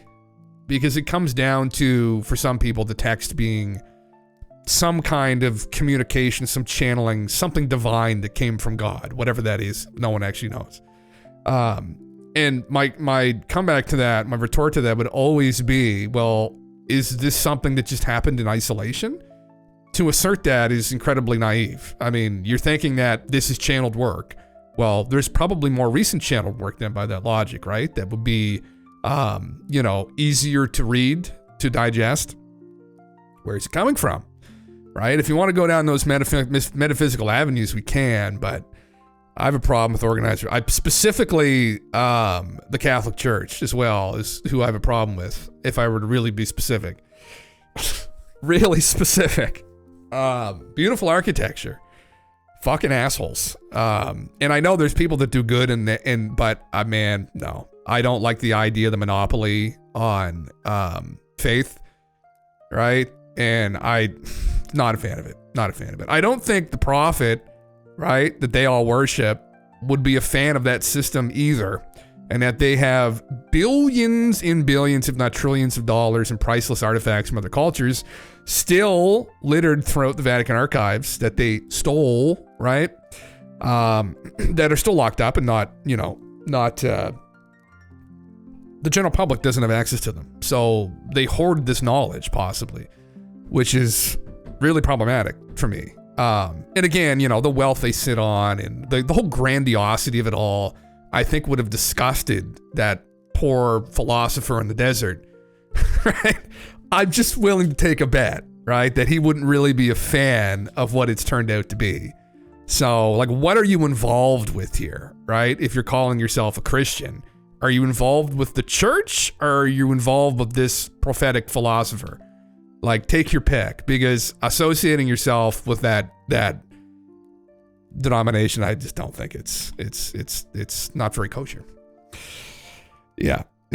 I've been doing research on black triangle UFOs, and this is what I stumbled across, Killa. Ooh. I know of someone who has seen black triangles, Killa. I've heard people who have seen these things. The inverted black triangle is identification badge used in Nazi concentration camps. Oh Jesus.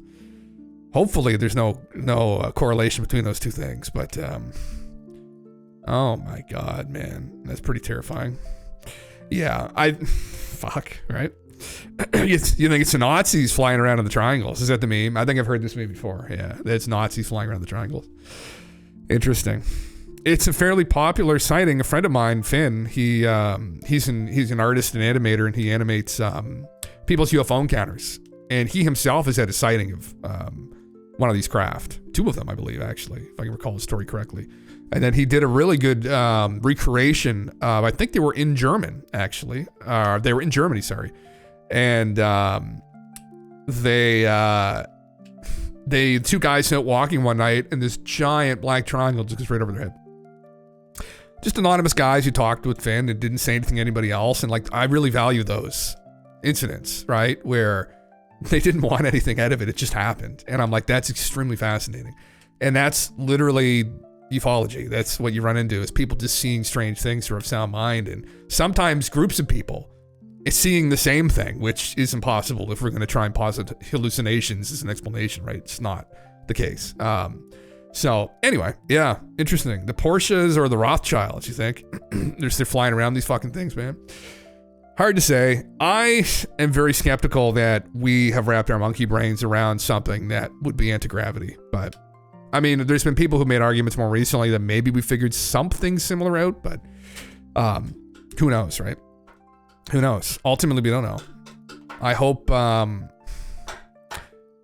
that it doesn't turn out we've got this breakaway civilization going on with these fucking psychopaths. So that would be very concerning. Very, very concerning. Yeah.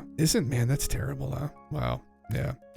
Yeah. They're very popular. They're right behind saucers. This is the most popular shape that people have seen. Which is interesting. This is the, or people that don't know, if you don't know this or not, Killa, but TR3B. It's usually where people go with this, and they have for many years. Black Triangle UFO. The TR3B.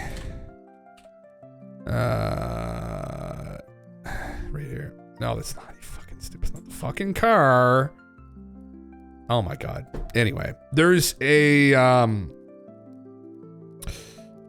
patent. It's an applied for, I believe, patent of a TR3B, which is a triangle-looking craft.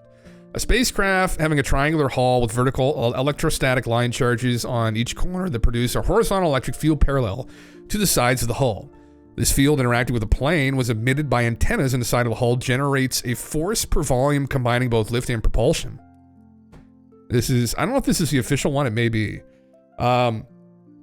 But for people, I think what they have to understand, and I think this is what most people reference, and now anybody can file for a patent.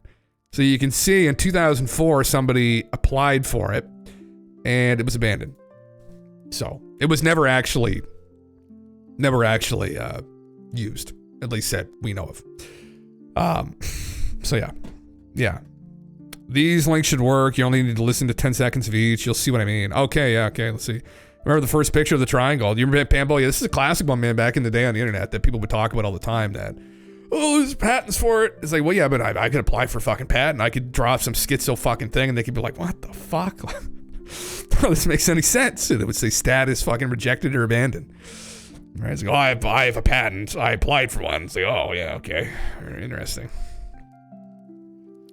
And another... and this is on the ground at the crash site, or do they have it in warehouses? That's another thing. I have to tell you a little bit about how we came about this. Now, remember, this is the first book that I wrote about this, so I've written 2 books about it. And I wasn't a believer. So when I went there, I even wasn't a believer. I was like, I think they're trying to give me misinfo, or, something's going on. Right. Maybe they really believe this. Well, they both really believed this. I know that for sure. So we're there, and... we had to wear blindfolds in order to go, me and Gary. So Tyler's taking us.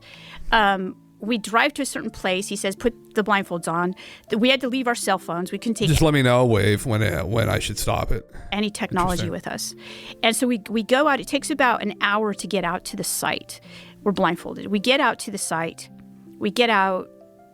we were wearing like I guess there's rattlesnakes out there, and so we have to wear certain boots and things like that. So we get out, we take our blindfolds off, and the first thing I do is I look around because it looks really familiar to me, even though I've never been out there. And Tyler looked at me and he said, "Looks familiar, doesn't it?" And I said, "Yeah." And he said, "It's you've seen it in the X-Files." And I was like, "What?" He goes, they had an insider on their team. And I honestly thought, okay, this actually fits into my research that, we learn everything we do about religion from media. Like you want to know what, Moses looked like, you just watch, the Ten Commandments. Where she recognizes the place. Interesting. So I'm on to the next one. This is Sean Ryan, is it? Place, and then Tyler said, put the blindfolds on, so we put the blindfolds on and we went another 40 minutes. And then when we got out and we took the blindfolds off and I looked around and Tyler said, "This is such a funny part." He said, "Do you recognize this place?" And I was like, "No, of course I don't." And he goes, this is like one of the episodes on the X-Files. And I was like, "Oh, okay." Yeah. He said they had an insider on their team. Yeah. And I thought that was honestly, it was really, you have to understand, I still didn't believe. I was like, I wanted to know why these guys believed, because they both were believers, complete believers. We spent all day there. We did get parts. We did get this stuff. And it was hard to get, by the way. It wasn't easy. So it couldn't have just been planted there. What was the contradictory part, Wade, more specifically, that she contradicts herself in? Maybe I missed it. Yeah. Was it about the story of it being in the X-Files, or was it about the recovery of the parts, or how they got there? That part seemed to be fairly consistent, but interesting. I did see her on Joe Rogan, and I watched through a lot of this too, actually on stream when she was here. Not that specific part, but yeah. If there's a part that I'm missing, let me know. It seems like it was fairly consistent. Was it the time that it took to get there? Or maybe do I need to keep listening? There was rubble everywhere, and it was rubble. I didn't quite understand why it was there. My editor wanted me to take it out, but it was disintegrated aluminum cans, I guess from the 1950s. So Tyler said that they put that out there so people couldn't find the debris. So we took the debris back. Tyler predicted what would happen. Jesus. He said, "Do you want to take it back through the airport, Diana?" No, I don't want the debris. I don't want anything to do with it. Gary was going to take it. So we get back to the airport, and he said that Gary was going to get stopped. It was in his backpack. Oh, is that what she said? Okay, I didn't even catch that. Okay. She recognized the place. The other account, she said she doesn't recognize it. Oh, okay. Okay. So in the first part, she didn't recognize it. Now she recognizes it. Okay. It was a small inconsistency, I guess. At least the details of the site are in line, but yeah, very strange inconsistency. Maybe it's like group behavior, man. Who knows? Like, she doesn't want to feel like she didn't get it. She wanted to feel like she was a part of the group and like, oh yeah, I know this. Yeah, who knows? Yeah. People do things like that sometimes. I think we've all encountered that, where sometimes people will say and do strange things, and stress too, maybe. Like, also, I remember in remembering events too, sometimes when you remember events, you remember them wrong. You remember details out of them incorrectly. Like, that was one of the, I remember like in Bob Lazar's story, there were a lot of critiques of him as well. Yeah. No, it's curious. Yeah, it is an interesting encounter. Yeah. Especially the anecdote we just heard about the military sprinkling crushed up fucking aluminum cans all over the place so people couldn't figure out where the actual crash pieces were. That's so crazy to me. Fuck. It's just a psychotic control that they wanted to have over all the information, because they desperately just wanted the ship to keep sailing, because times are good. People had their head down. They were working. They weren't looking up asking questions like, where's all this fucking money going? Where's our tax money going? Right? No one was saying anything for years. Like, just like, oh, they're responsible people, right? Right? No one was rocking the boat. Fuck me, yeah. Anymore we're thinking, it just jumped out at me. Well, that's you're very astute. Yeah, I didn't even notice that. I didn't even notice when I was listening through it. I didn't even notice to pick up on that. Interesting. Maybe some kind of an inconsistency. Who knows, right? Maybe she just misremembered. Yeah, I don't know. I don't know her well enough to know if that's something that I picked up on. And clearly I'm not very good at picking up on those little things as well sometimes. So I was going to mention a Bob story, like Bob Lazar's story too. You know, people say like he's been completely consistent through. He hasn't. There's tons of examples where he's been inconsistent. Not tons, but there's a couple incidents which he was inconsistent on. It was around the Element 115, if I can recall correctly. I'm struggling to. I think that's what it was. And it could be complicated where, you know, if he was working there and if he got that, that's a big no-no. Like that's, again, just blabbing your blabbermouth about fucking UFOs is one thing, but taking a piece of it that could prove the story is like that they probably kill him over that. So maybe the story has strategically changed in some ways about his access to those materials, where they went, what he had. He just doesn't really talk about it now, is kind of the meme, which I get, right? And that's the thing, like, he doesn't really owe anybody his life to prove his story, right? Anybody asking that is just fucking delusional. Like, oh, he'd obviously just give his life to tell the truth. It's like, fucking, you retarded. Like, no. Like, no one's going to do that unless it's really important. And I don't think in that instance it is. It's just something that maybe happened to him, and unfortunately he had a bit of a past that made it harder to discern whether or not it actually happened. So, but he's, man, you know, again, I'm not a fucking expert, but like, fuck, every time I watch his fucking meme, I'm just back on the saddle with Bob. Like, I'm just literally back on the saddle again. Just can't fucking get off it. Yeah. Something about that guy. Something about that fucking guy. Yeah. Man, fuck me. I'm going to cover this stuff a little bit later. Oh, Christ. I don't know if I want to I got some videos up here I found. That's also something that I was going to go over later, and that's kind of interesting. I was going to really watch this. This is something that just dropped from Matt's Good Trouble show last night. The Pentagon has been hiding a national security nuclear secret from Congress for decades. House Oversight Committee members Anna Paulina Luna, James Corner, Tim Burchett, and members of the Senate and House Intel and Armed Services Committee will not want to miss this. So, special guest. He's got Robert Hastings on. I don't know who the fuck he was talking to. Well, they've already talked to the witnesses. What's he talking about? Interesting. For people that don't know, Robert Hastings wrote UFOs and Nukes, which documented the account of a lot of people who worked at these missile silos. Operators who saw these craft appear over the site, sometimes shut the site down, sometimes turn the warheads on, turn them off.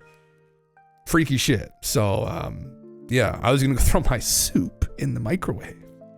And then maybe I would play through this. I'm just curious as to what he's going to say. And then this is the other thing, too.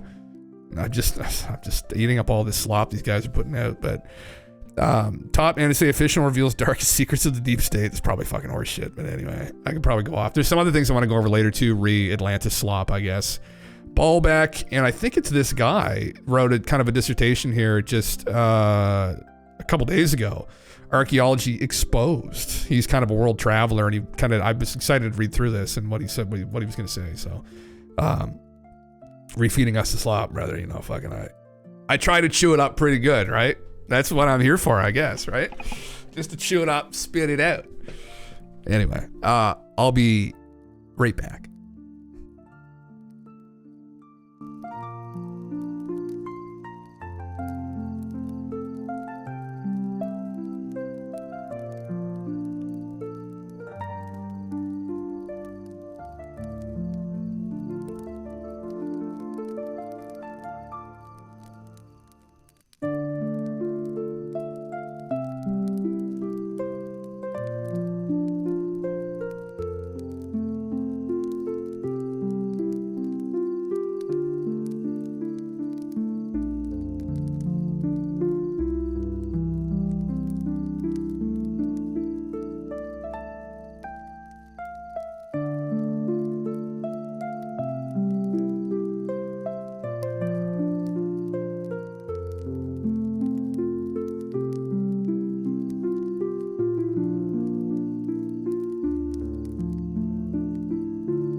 Sad dudes. Welcome back. All right, let's see Pentagon's nuclear secret. Let's see what this is about. He knew the world would not be the same. Full screen. Few people laughed. Few people cried. Most people were silent. Now I am become death, the destroyer of worlds. On July 16, 1945, at the Trinity test site in New Mexico, J. Robert Oppenheimer, the father of the atomic bomb, spoke those haunting words. Since that moment, the world has teetered on the brink of catastrophe, with nearly 4,000 nuclear weapons kept on hair-trigger alert. But our nation's strategic nuclear deterrent has a critical vulnerability that the Pentagon has concealed from Congress for decades. This weakness in our nuclear delivery systems undermines force readiness and shakes the very foundation of nuclear deterrence to its core. It's time Congress learned the truth.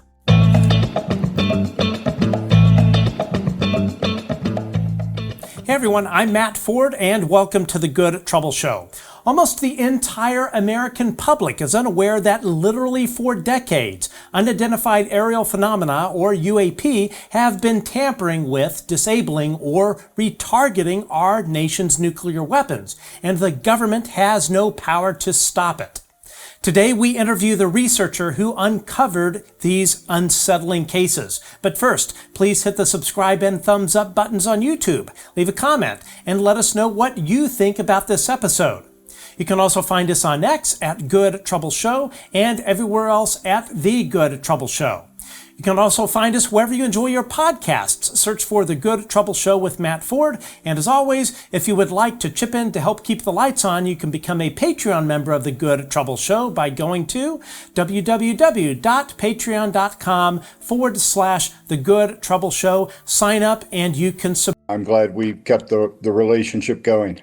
Absolutely. I mean, I honestly think, we owe you, the country owes you a great debt of gratitude. I don't think we would be where we are in this whole conversation, which really has the underpinnings of national security, if it were not for the work you've done with this UAP nuclear connection. But most importantly, I really appreciate your friendship. We speak quite a bit, and your guidance on this whole topic. So let's jump into this. Robert, has the Pentagon been honest with Congress about what is taking place at America's nuclear weapons sites? Based on what I've heard and seen from members of Congress, no, they have not. I don't know, of course, what's been said in classified settings, but no, I don't have any indication that subject's been addressed, and it certainly could be. And what exactly has been taking place? I began interviewing former and retired Air Force personnel in 1973.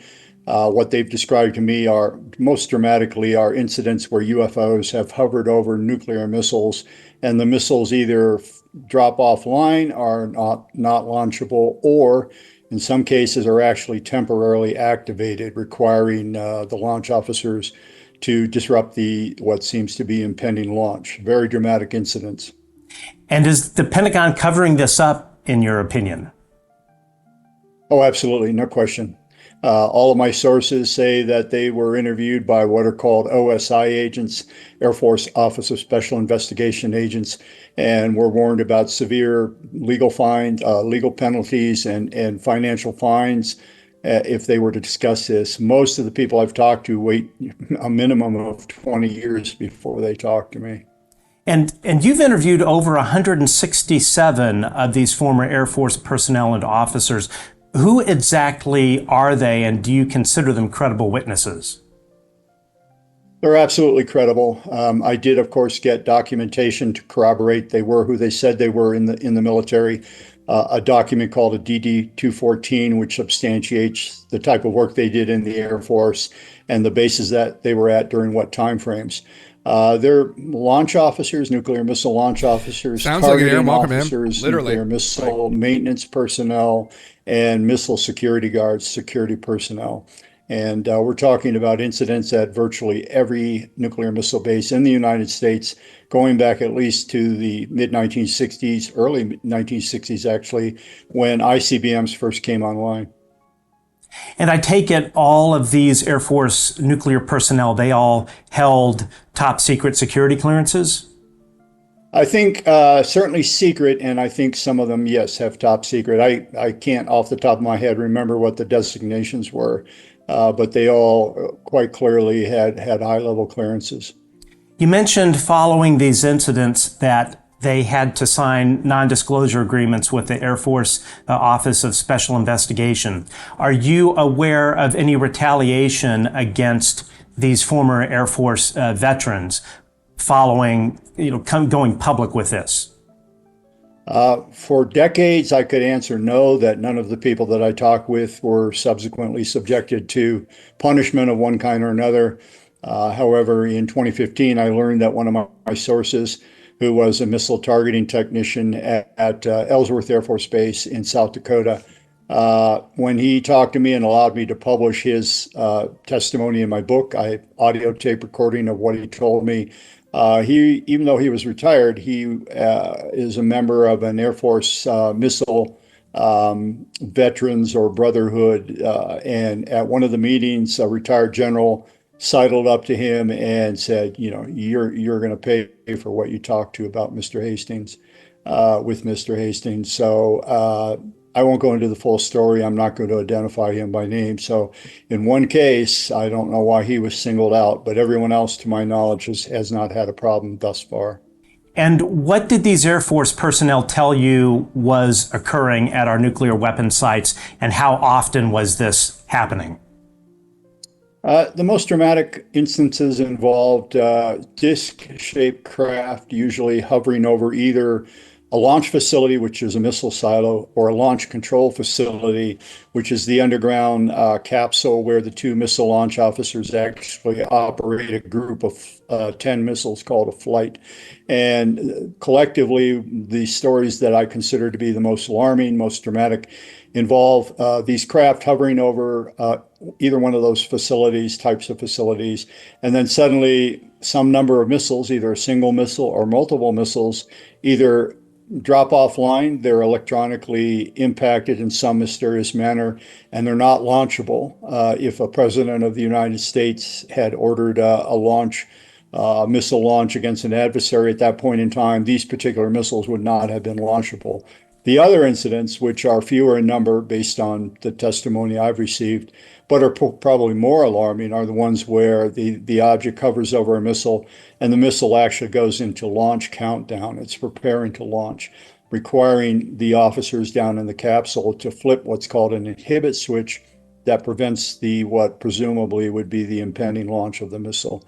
Very dramatic things. This sounds like a significant national security threat. No question. And I know the people at the Pentagon, and I think the intelligence community is fully aware of these issues, in particular the Central Intelligence Agency. I have information to that effect. So they understand the seriousness of the situation. They understand its national security implications. Again, whether any of this has reached congressional members' ears behind the scenes in a classified setting, I wouldn't know, of course. I have yet to see anything in a substantive manner addressing these issues, with the exception of Lou Elizondo, who headed up ATIP, of course. He has referenced the nuclear weapons connection many times and has said in at least 2 podcast interviews that my information is right on target. Everything I presented publicly was factual and documented. And when he was at ATIP, he was made aware of one incident or another. So when you... Interesting. The question always is, what was the purpose of that? Specifically putting them into launch mode. And what message was that sending, and who were they sending it to, I guess? All the unknowns, right? Were there people in particular they were trying to speak to with that? Or were they just trying to signal to all of humanity? Or were they just fucking around, just memeing? I mean, it's possible, right? You say these cases are documented. Are these documents available to the public? The ones that I've seen over the years released through the Freedom of Information Act don't directly deal with the missile shutdowns or the activations that I've just described. Instead, what they are primarily are NORAD, North American Aerospace Defense Command, logs describing sightings by the Air Force security personnel at ground level who are reporting sightings of these objects hovering above the missiles. There are also references to military radar tracking the objects in some cases. But I've yet to see a single document released through the FOIA that would address an admission, in effect, by the military that missiles have been impacted, either deactivated or activated as a result of the presence of one of these Rabbit, objects. what's up, man? Has anyone had success using the FOIA process, for instance, to try and gain access to the Air Force Office of Special Investigation debriefings of these nuclear personnel? I attempted that several times in the early 1980s and had the door slammed in my face each and every time. I was told point blank that no such documents existed, even though I had multiple Air Force veterans telling me chapter and verse where it happened, what flight it happened at, what base, what time frame, and so on. And so clearly the OSI is lying. There are those files somewhere. They do exist. They wouldn't throw them away. So if you wouldn't mind, take us through some of the first cases you investigated. Well, I can't say the first, going back to 1973, but in the course of time, certainly the most dramatic incident, I think, was conveyed to me by a man named David Schur, a retired Air Force captain. He was a Minuteman nuclear missile launcher. He told me in 2007, again in an audio taped interview, that in 1966, possibly 67, he was at Minot Air Force Base, North Dakota. He was at what is called Echo Flight, a group of 10 missiles designated Echo. He, of course, was underground in the launch capsule, and he got a frantic call from his security guard at ground level. One of them was called the flight security controller, notifying him that several guards were witnessing a bright, self-illuminated object, silent, flying from missile to missile. And no sooner had he got that information over the phone, suddenly on his launch console, he saw missiles going into activation, into launch mode.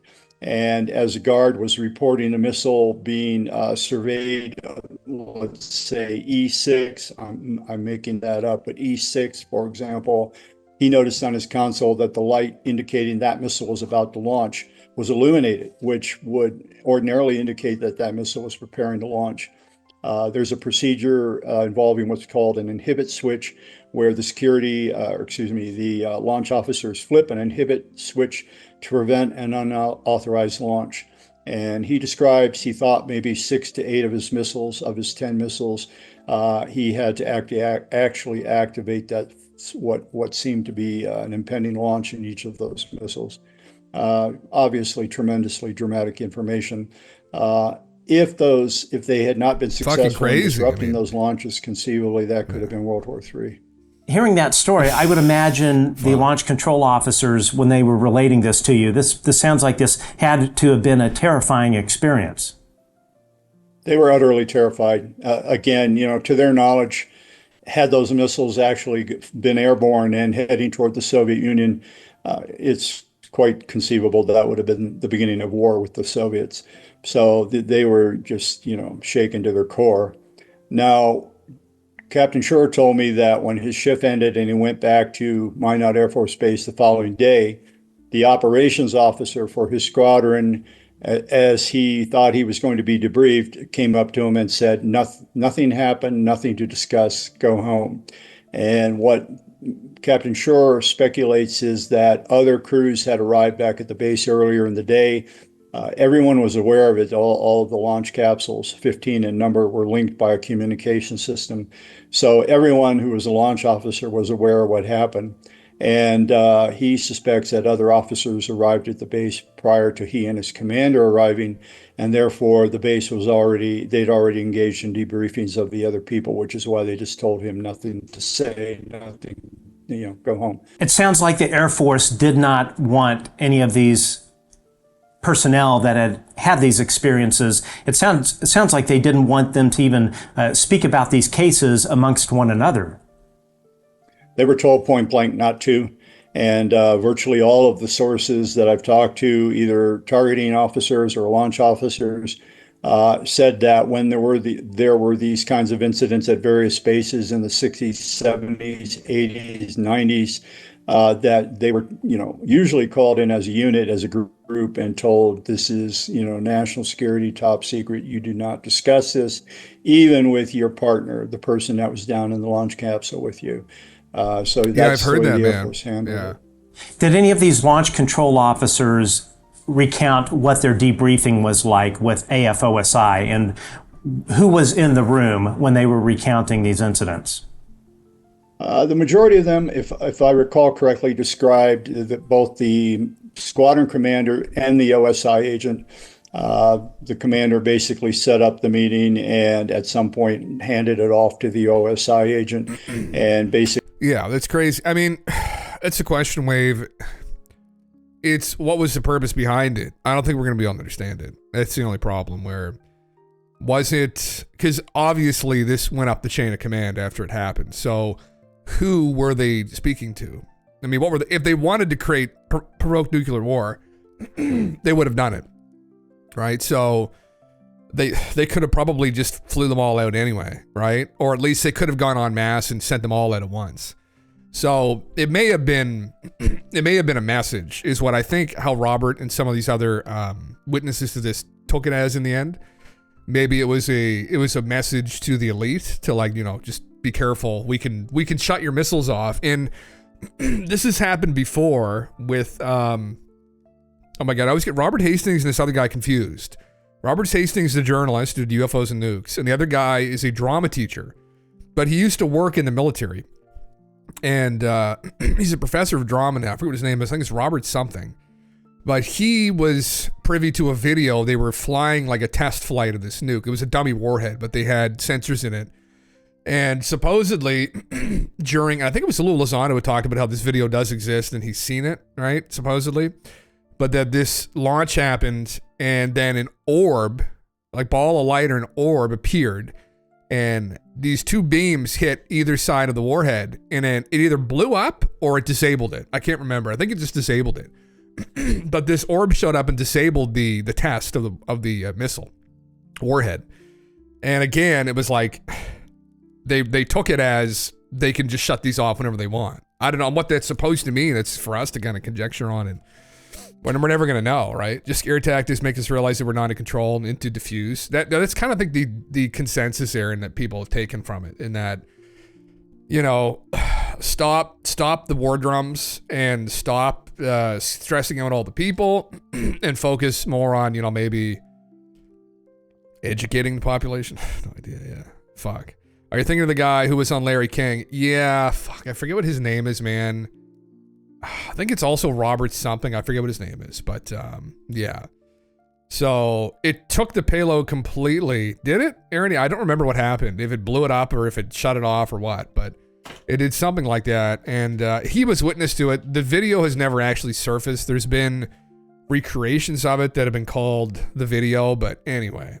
So this combined with the UFOs shutting down the silos, just, you could try and argue that they're trying to send us a message, or maybe it's a more pointed message to someone else, right? We have no idea. So that's essentially the TLDR of this whole thing, though, really.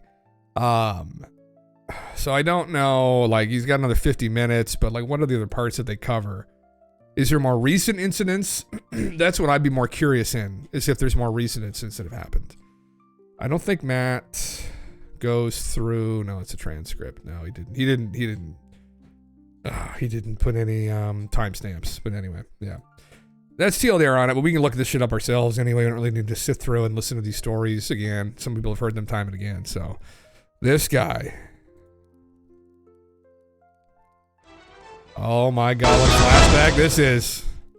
We begin with shocking allegations that UFOs have interfered with missiles at U.S. Air Force bases, and aliens are monitoring nuclear warheads and bombs. Yep. Our first guests claim UFOs have activated missile systems at 5 Air Force bases in 5 different states. They also claim a cover-up, that the United States government is keeping the information secret. former Air Force officers, and an investigator are here with their stories. Here in Los Angeles is Robert Hastings. He's author of UFOs and Nukes. I have the book right here. The book is available at ufohastings.com. He has been investigating sightings at weapon sites for years. Bob Salas is a former captain, U.S. Air Force Base. At the U.S. Air Force. He was at Malmstrom Air Force Base in 1967, where there were claims a UFO caused missiles to malfunction. He's co-author of Fated Giant.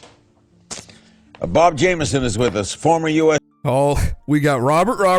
Holy fucking Air Force Christ. officer. He was at Malmstrom as well in 1967, and he says his superiors told him UFOs caused the malfunctions. And in Peoria, Illinois, is Dr. Bob Jacobs, former... Holy fuck. What was with that era, everyone naming their kid fucking Robert and Bob? 4 Roberts. That's why I get it all fucking confused, I guess. First Lieutenant, U.S. Air Force, former U.S. Air Force photographic instrumentation officer. A UFO showed up on film that he shot in 1964 at Vandenberg Air Force Base, and that was later confiscated by CIA agents. All of our guests are named Bob, so I'm going to call them by their last names. We'll start with Robert Hastings. How did you get, what's your explanation for UFOs at nuclear weapon sites? I can simply say after 35 years of research that these incidents have taken place. There are hundreds of declassified documents which indicate that UFOs have demonstrated a distinct and ongoing interest in our nuclear weapon sites. I've also interviewed nearly 100 gentlemen who were involved in these incidents at various Air Force bases. This is very widespread. What you're seeing here this evening is the tip of the iceberg. How do they cause a malfunction? What do they do to cause something to not work? I think that's probably still an unknown. I know that Boeing engineers attempted to duplicate some of the malfunctions. They did succeed in doing that, but they still can't determine what initially caused them. Bob Salas could address that. Bob, what happened at Malmstrom in 1967? 1967, I was on duty as a missile launch officer. I get calls from my guards upstairs. First, I get one call saying that they're seeing strange lights flying in the sky, and I didn't pay too much attention to that.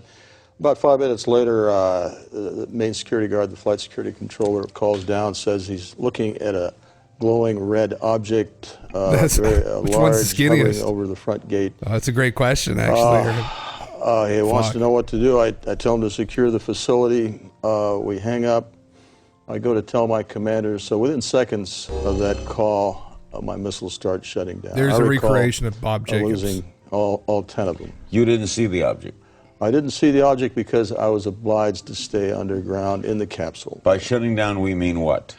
By shutting down, what I mean is they were not launchable. They were in a no-go condition, disabled. How long to restart them? How long to restart? Well, I'm sure it took over a day, and maybe... All right. Now, Bob Jameson, you were there too, right? Yes, sir. And you were in the Air Force? Yes, I was in the Air Force. And where were you when this was happening? I was a targeting officer, missile targeting officer. I was at home relaxing, and I got a call from Job Control to tell them to come in. A missile had gone down. My job as a targeting officer was to bring him back up. And so I went into... So you didn't see the incident, you just went to the missile? I went to the incident. I went to the site. Where is Malmstrom? It's Great Falls, Montana, just outside of Great Falls, Montana. What did you make of the story? Well, I know that it's true. I went into Job Control after I got to the hangar. I was called in, went to the hangar, went to the Job Control, and I noticed they have a map of the whole complex with green lights where the missiles were good, but there's one small area with 10 red lights. I mean, those missiles were out. Is it possible they just malfunctioned? That doesn't happen. Very rarely does a missile malfunction, and I don't think any... Much more rare would be 2 at the same time, but never 10. Now, Bob Jacobs, where were you? What were you filming, and where were you? I was officer in charge of optical instrumentation at Vandenberg Air Force Base from 1963 to 66. That's Our job California? was to photograph. That's California, so right there on the coast. Right. And our job was to photograph with high-speed instrumentation every missile launch from... I think this is the interview where, was it Bill Nye came on and just tried to like kind of debunk it all? And was it Bob? He's had some words for him. It's not in this particular segment, but I could probably look it up. Test range. I remember watching this live. They wanted to find out if we could figure out a place to put a telescope where we could get a side view of the missile so that we could see all 3 stages of powered flight. So I went up to Big Sur, California. I remember. On a U.S. Forest Service road on Anderson Peak, and I installed a telescopic sight up there. The Air Force flew in a huge catadioptric telescope from the Cape. It was built by Dr. Walter Manning at Boston University. They put the telescope up there, and with that thing, which had a focal length of 2,500 inches, we photographed an Atlas missile raising up out of the fog cover and flying downrange. We got all 3 stages of powered flight, and as the dummy warhead and the package flew on down range, we were all celebrating the fact that we had seen the thing and accomplished the mission. When I got back to the base with the film the next day, I was called into the office of Major Florence J. Mansman, and there were 3 people in gray suits standing in there. There was a 16-millimeter camera and a screen set up. Major Mansman said, "Lieutenant, sit down and watch this." And he turned down the lights, turned on the camera, on the projector, and the film came on. And I recognized it as the film that we'd shot at Big Sur the previous day. Toward the end of the flight, I was looking at Major Mansman saying, "Pretty good stuff, huh, sir?" And suddenly he said, "Just watch this." And as I watched, the warhead, the dummy warhead, the chaff that was put out in front of it as a decoy to deflect the Russian anti-missile tracking radar. Everything was flying along, and suddenly, in the same direction this stuff was flying at about 8,000 miles an hour, an object came into the frame, shot a beam of light at the warhead, flew up to the top, shot another beam of light at the warhead, flew around the direction it was flying, shot another beam of light at the warhead, flew down, shot another beam of light at the warhead, and flew out the same way it came in. The U.S. government does not obviously appreciate people such as myself and these gentlemen speaking out about this. Oh, 100%, man, yeah. On an ongoing basis, decade after decade, at multiple Air Force bases, is just disruption of our nuclear missiles. We have an email from Kyle in Plainville, Massachusetts. Why would UFOs only disable U.S. defense systems and not another country? Is there a lesson to be learned in all this? Or do you think maybe, Bob Salas, they have disabled other countries? They have. I know that there have been events in the Soviet Union where they have interfered there. They've been seen in just any country you can name, and they do disable communications, especially. We have an email from Eric in Atlanta, Georgia. What can be done, if anything, to force the U.S. government and/or military to declassify and release all it knows about UFOs? Dr. Jacobs, when do you think that would happen? Do you think that would happen? It would take a revolution in public well. opinion. The problem with this field is that it's surrounded by so many crackpots and weirdos who make a joke about it, that those of us who take it seriously and think that something is definitely going on that needs to be scientifically investigated are laughed at. The technician here in the studio where I am, I said we were talking about UFOs tonight, and her face lit up and she got that kind of look, which is typical of what happens to us. I think that we need a real scientific committee to be put together to look into these things. I think Robert can talk to this too. Absolutely. Bob Salas, you agree? Yeah, I would like to make a comment real quick. The Air Force has perpetrated a fraud, especially in our case. They claim in their statement about UFOs that no UFO incident has ever affected national security, and we lost 20 missiles during the Cold War.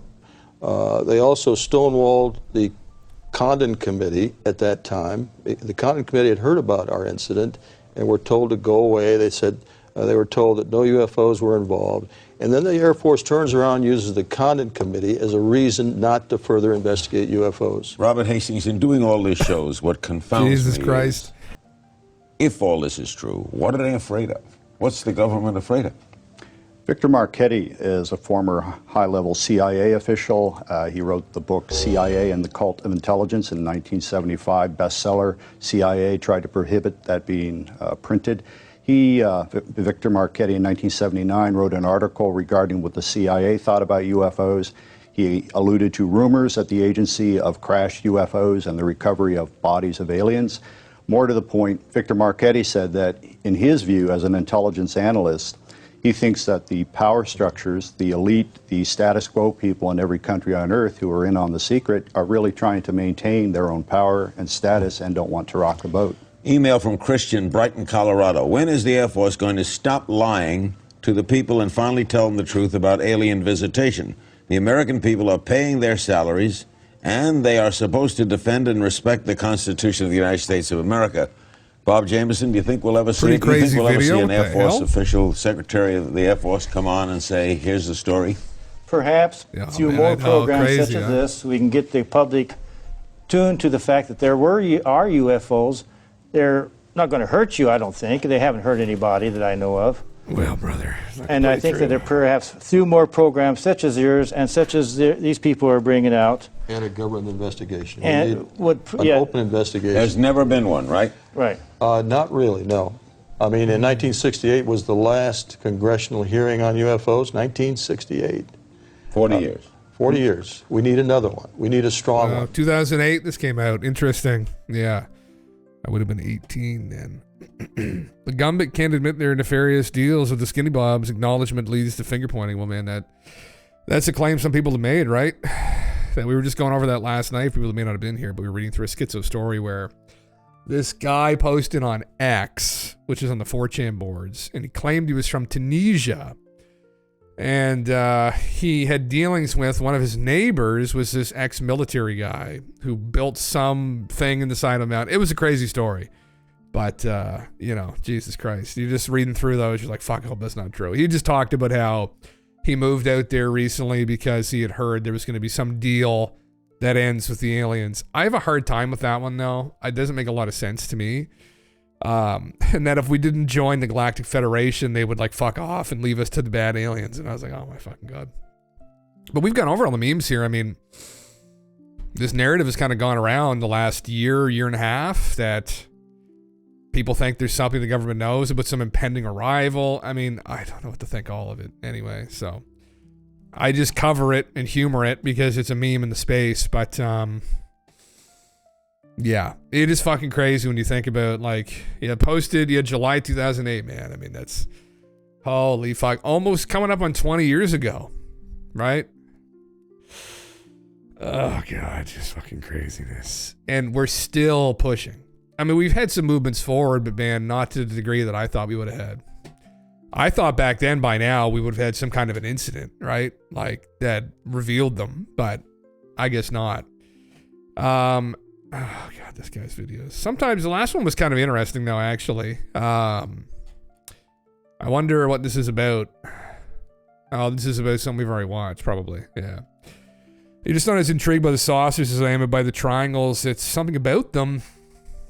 Well, there's lots of accounts of people seeing them, man. I don't know, right? I mean, that's the thing. Like, is it just another group of people? Is it the military? It's hard to say. Yeah, it's hard to fucking say. If such a video exists of a UFO disarming one of our missiles, it would no longer mean anything because fake videos are too good these days. Well, I mean, that's the other problem too, right, man? We've said this before, but like, video footage has become...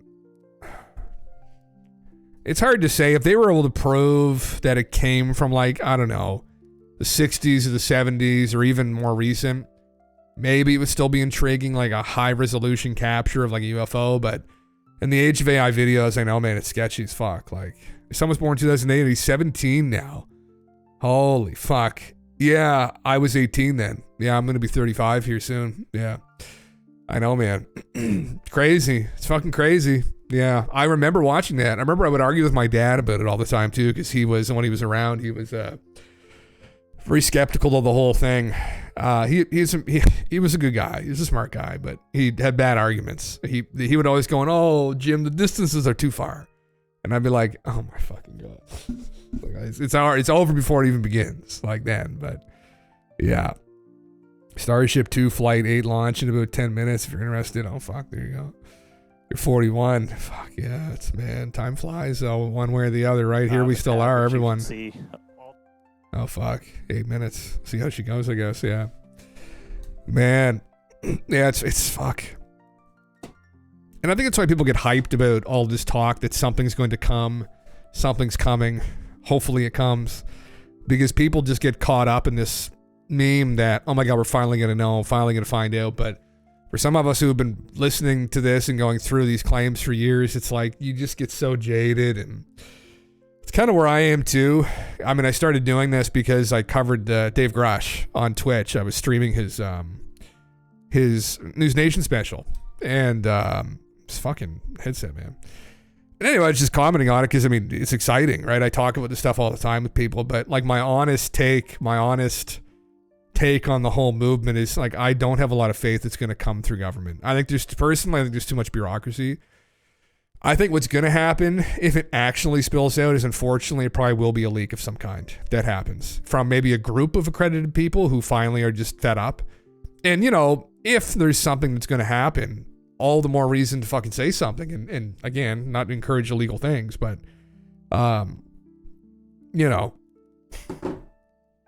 just, you know, fucking, I think it would be the ethical thing to do if there was something impending, whatever it is, and the people were not prepared.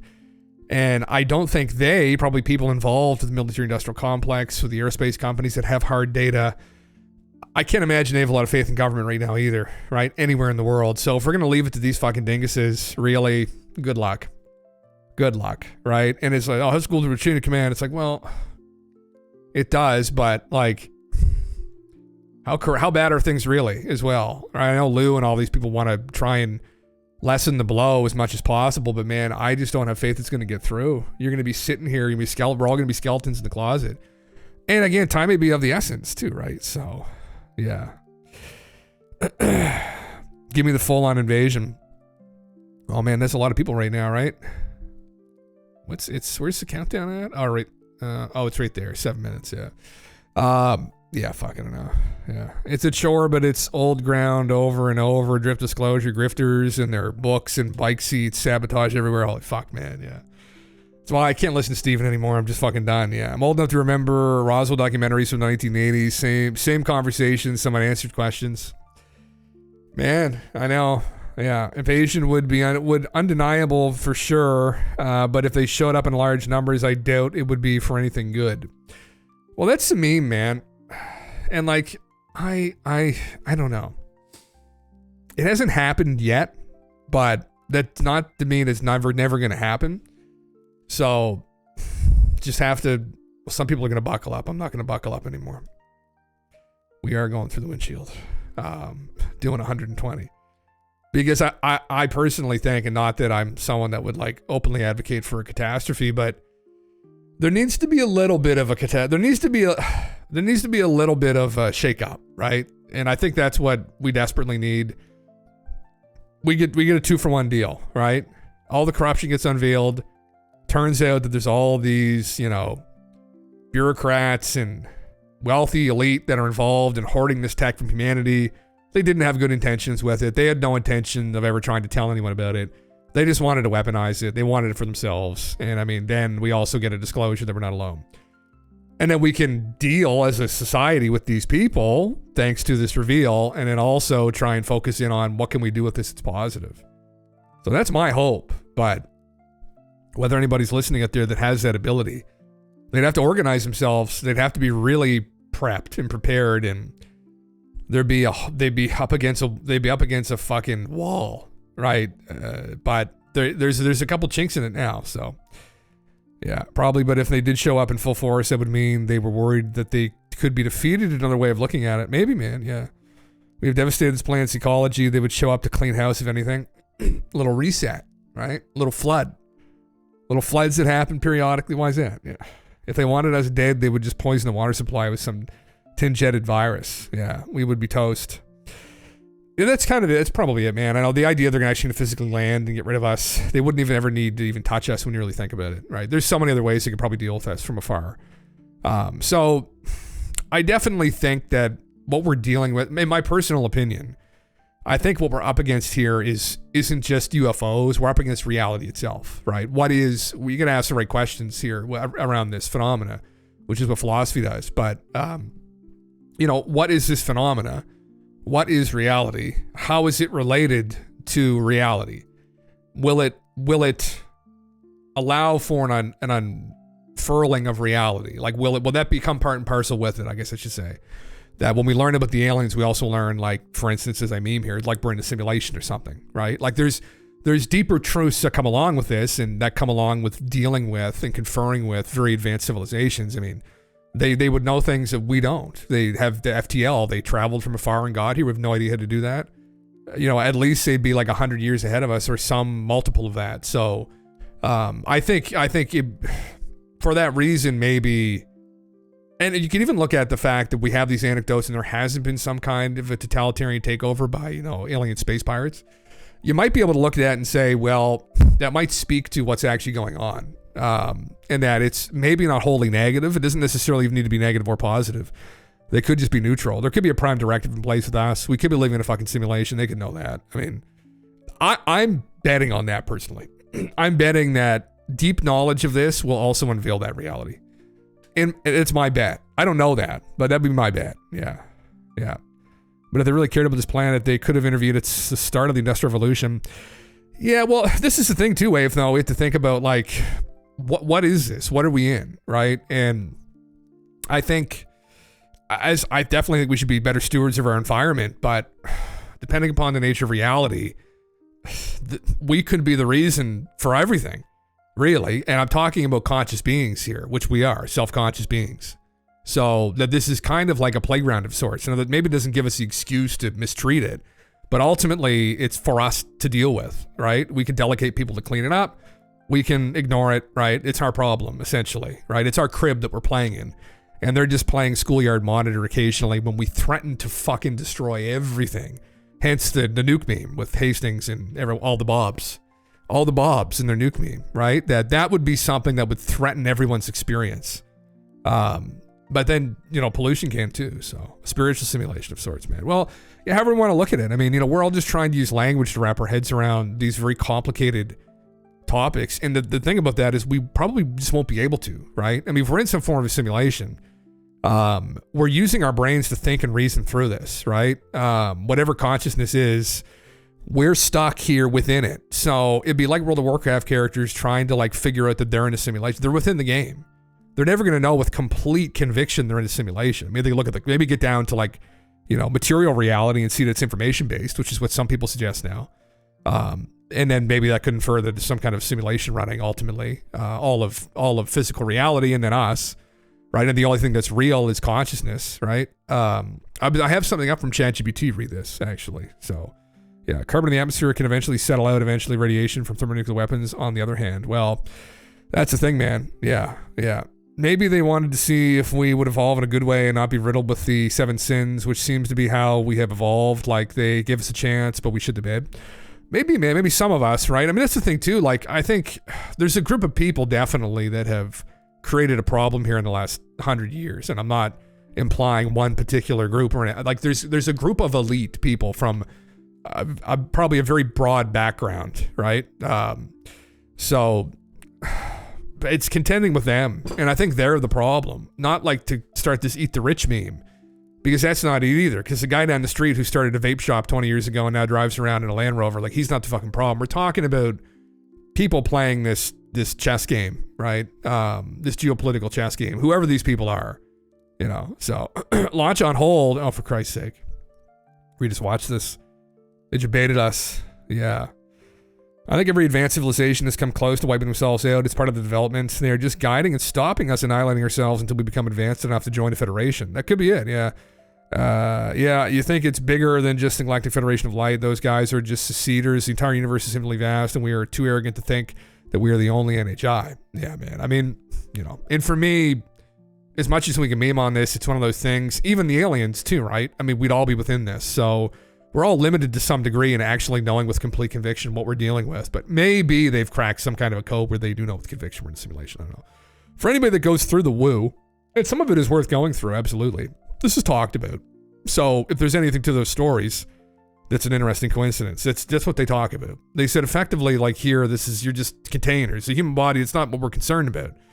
We're concerned about who's pushing the buttons, right? And and to us, we don't know that. Like, we have no idea. For a while, the predominant theory was that, well, it's just materialism. Like, your consciousness is a byproduct of the brain, but there are all these other philosophical issues with it.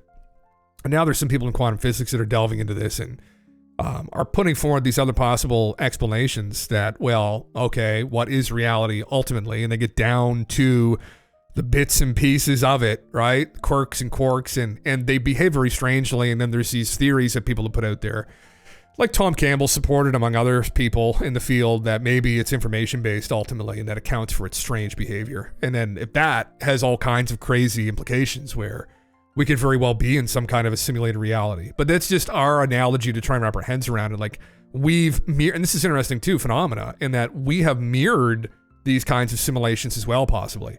Maybe something to that idea. This as above, so below me. But like, we are living in, like, I just played a simulation all fucking weekend, Monster Hunter, where I was playing my character, and it's like a simulation within a simulation within a simulation, right? Like we're just reiterating what we're already in, but we're not conscious of, but maybe some part of us knows at some deep level that's what's going on, right? And so then we create these games to humor ourselves and be like, oh yes, some part of ourselves knows, yes, this is much safer than actually going outside, yeah, in the real simulation, yeah. Technology may be the false path, spirituality being the true one. Who knows, man? Maybe tech can blend the two. And that might be what happens, right? That's like the ultimate goal, I think, right? But ultimately, in regards to spirituality, and this is an interesting thought experiment that Tom came up with about World of Warcraft, like, you're never going to get a piece of the simulation. You're never going to get the graphics card into World of Warcraft. It's outside of the simulation. It's running the experience. So with what conviction are you ever really going to know? Like, there's maybe some element of faith involved that isn't ridiculous, right? That there's something, maybe there's some kind of connection we can make. Maybe we can learn to separate our consciousness from our bodies and have out of bodies at will, and we just don't know how to do that. And now we know 100%, oh my God, okay, yeah, these are meat puppets, right? And we just didn't know any better. We're just stupid. So I would bet that, but I don't know that. Yeah. Volkswagen is an elite investor in quantum computing. Fuck, man. There you go. And our model of reality is wrong based on Einsteinian and Darwinistry ideologies. You think so, man? Yeah. We can't even view reality at a quantum level. No, there's some inconsistencies. Yeah. Who knows? There's definitely some reality to, general relativity. And because we've used it, right, to go send probes all over the place and understand gravity, gravitational pull of planets. There's been lots of applications for it, but it's not complete, right? That's the thing, I think. Like, it's not a complete, it doesn't account for everything, right? It's not this big toe, as they call it, big theory of everything that everybody's going after in, like, physics and philosophy. Source burst souls, which interface with biological vessels via spirit. Upon death, soul disconnects from spirit and reconnects with source. We're essentially agents sent to collect novel data and return to the source for consumption. Reality is a single computational substrate. Fuck, man, it could be. I don't know. That's the thing, like that, it may be, right? Who knows? I don't know. I mean, I've read through these memes too, like, whether it's like Michael Newton or some of these other spiritual texts that infer this. I think they're important to humor, though. That's the thing, where some people don't want to deal with them, and I get it, but there's a reason why you might want to humor it, in that it could possibly orient us in the right direction, right? And from a philosophical perspective, what it could do is it could get us asking the right questions, right? So again, like 1,000 years ago, a lot of religious philosophers were asking questions, ontological questions about God, the nature of God, right? That which no greater thought can be conceived. But they weren't asking the right question, ultimately. They didn't have the proper perspective. And as we've evolved, our perspectives have shifted, right? With technologies allowed our perspective to shift. And now we're looking at reality differently as we begin to actually dig into it, the scientific method. And it's been very helpful to ground ourselves at, okay, yeah, things are weird, right? But there are things that make sense, but ultimately, yeah, ultimate reality might be very weird. And then you're back to spiritualism again, right? So who knows? I had an interesting thought on the fractal universe, as above, so below comment. And our experience is the observation of waveform collapse. And if waves die down over distance, perhaps observation via wave collapse scales down to the infinite scale as waves lose energy into the universe as they collide with each other. Who knows? Yeah, that's interesting. I forget what Tom Campbell's experiment was on it. He had kind of an elaboration on the double slit, and I forget what made it different. I mean, I'm not involved in physics. I probably should know as a proponent of the theory. I can't recall exactly what it is. So I'm not going to make a fool of myself trying to explain it, but yeah, who knows? Maybe. Have you gone through any of Tom's stuff? Did you before? Yeah. Go for launch. Oh shit. At least we're at weird now. Well, that's the thing, man. I think times are definitely interesting. And there does seem to be some singularity we're moving towards. And I think AI has been another essential block in that, where it's helping us, and as it becomes more cognitive, it's definitely helping us create better arguments, right? For me, it is in using it. Now, if you're doing math with it, no. But like, it's aided a lot as a tutor for me. And it's allowed me to try to make better arguments and also ask better questions, right? And I think that's what it's going to continue to do and what it's going to continue to allow us to do going forward. And so I'm excited to see what we find, right? Or where it orients us. So, yeah. Tom Campbell is his name, Digi. Yeah. He's a physicist who is all about the simulation meme. I ran into him years ago because of his World of Warcraft analogy for reality. Yeah. What, this thing gonna blow up on fucking launch or what? Yeah. This is all way too woo for me. I just want to know what lies beyond the ice wall. Brother, that's an honorable thing though, Golf. That's an honorable thing. We know though. Or do we? And as soon as we hear some more, start seeing that clock move. Yeah. We'll know if we're gonna go for our launch attempt today. You don't. Interesting. We just try to get another day. So keep listening in, and we'll have an update shortly. Oh, too much fog. They canceled it, huh? Okay. Well, that was just a tease. They're just trying to make sure you all are paying attention. That's what. Holy fuck, huh? But Everyday Astronauts at 1.8 million subscribers. Holy shit. How many people are watching this right now? 100,000 viewers just got debated. Holy shit. God damn it. Yeah. We are at 80 years behind where we should be in our thinking further along. I'm coming to believe a simulation is an external faith-based approach akin to believing in God. And so there's no value above the pantheistic view, which I think resolves a lot more conflicts overall. I think, well, Digi, it might be more complicated than that, where, like, depending upon how some of these experiments go down, right, like with the double slit, right, and the waveform collapse, and there's other things as well in quantum physics that more recently, probably in the last decade or so, people have been able to infer from these, I forget what the term is, these quirks and quarks, but the information-based argument of reality, and it's fairly strong, combined with some of these other anecdotes that consciousness has some effect on reality, is what I think they're using to argue that there is a player relationship to reality to some degree, where it's not, it would have to be something external to us as well that's doing it. It would have to be some non-local force that would be acting on that level of reality. That's Tom's theory, and it's not just his, or other people who support him in that. But to believe this, the map exists before the player is no different than believing in heaven. Well, it would essentially infer that there is another reality. It's all connected. The map doesn't exist without the player in my model. None of these arguments are strong enough to disprove each other is the thing, so it's all up to the observer. The argument about information-based reality and consciousness having a discernible effect on the material world would, actually, I believe. Again, we would need to have someone like Tom to come in and really argue the details here. But my knowledge base in physics at that level in quantum physics isn't that good. I have a basic understanding of it, but yeah, I think that one, it does hold some water. Is what I know. And you'd have to get in, we'd have to have someone on who could really properly debate that. Yeah. Anything based on blind faith could be considered a religion, but we can prove simulation at some point. Well, that's the thing, right? It's not necessarily a faith-based formula. It's more looking around at reality and seeing how it functions, right? And it's an analogy, honestly, that it's a simulation, right? Essentially, it gets down to what is matter, ultimately. And again, you'd have to have someone actually argue the science and the data here, that at the very small levels, it's some kind of a information-based system. And then obviously you could then argue from that, well, that sounds like some kind of a simulation, of course. Yeah. Yeah. we are the external to matter, and I'm currently talking that we create the matter. We are in matter, though. It's the only thing, right? Like, we are in the matter. Yeah. If Tom was correct, I'd know his name. Oh, there's tons of theorists, brother. That's the thing. Like, there's an endless list of theorists out in these spaces. I mean, you're right, though. No one has the answer on this. But has someone asked the right questions? Like, are they on the right path? Why? How? Right? Like, what's the strength of their arguments, etc. Yeah. Thought affecting reality is true in a pantheistic approach, too. I don't understand your use of pantheism, no. But it's different in that in Tom's, a map exists and implies a creator.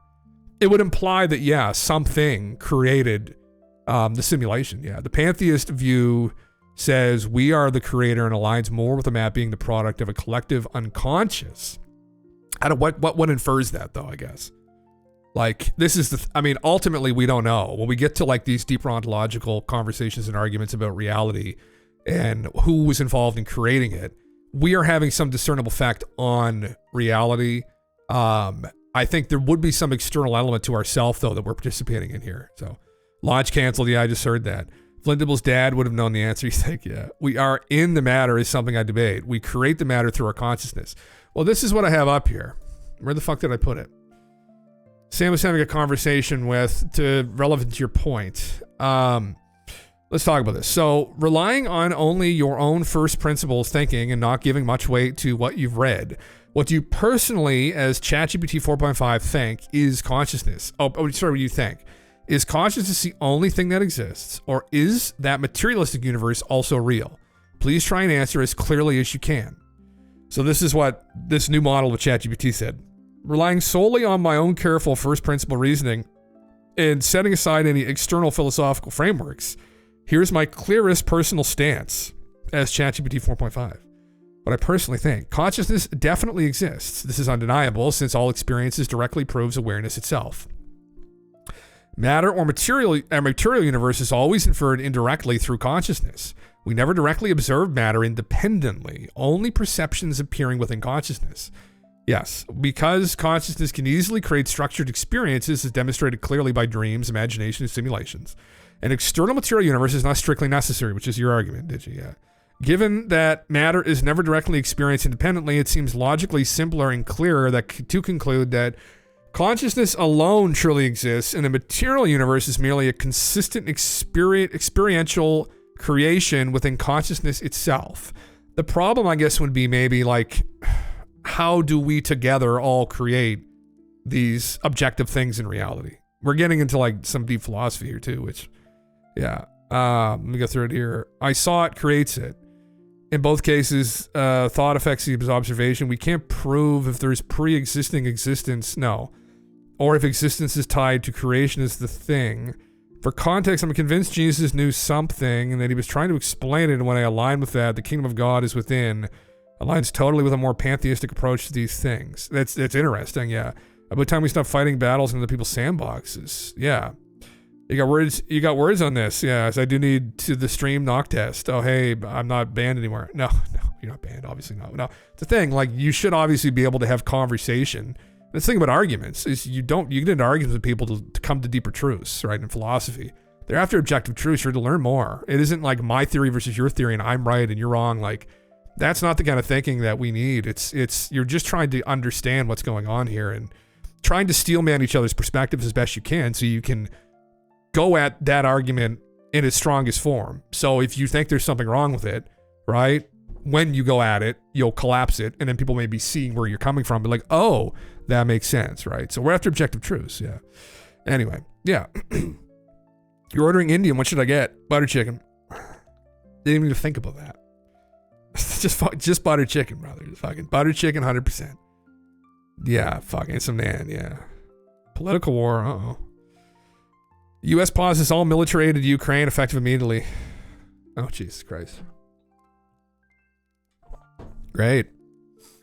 Wonderful. Dear fucking Jesus.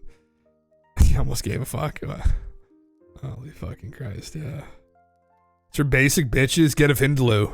I don't mind a Vindaloo. Vindaloo's okay. Vindaloo's like usually tomato based, right? It's got like beef and shit in it. Vindaloo's good. What other ones do I know?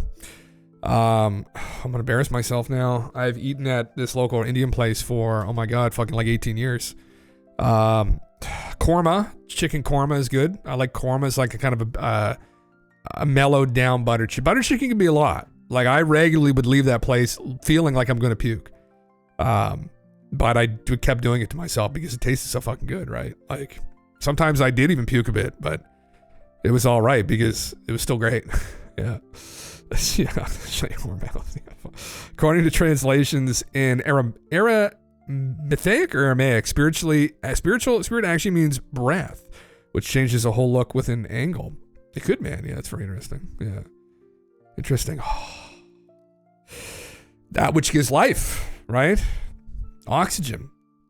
Who knows? Maybe people back in the day could do out of body all the fucking. That's what I thought too. Like, you read through some of these Indian texts. Not that I'm an expert in any of them, but I've heard anecdotes out of them for years. But these yogis would have all this knowledge, right? Like, they know the best pose. Like, if your ass is sore, your low back, right, your hips, all, like, they know, like, do this pose. It'll stretch it out. I'm like, how did you know that would stretch my ass out like that?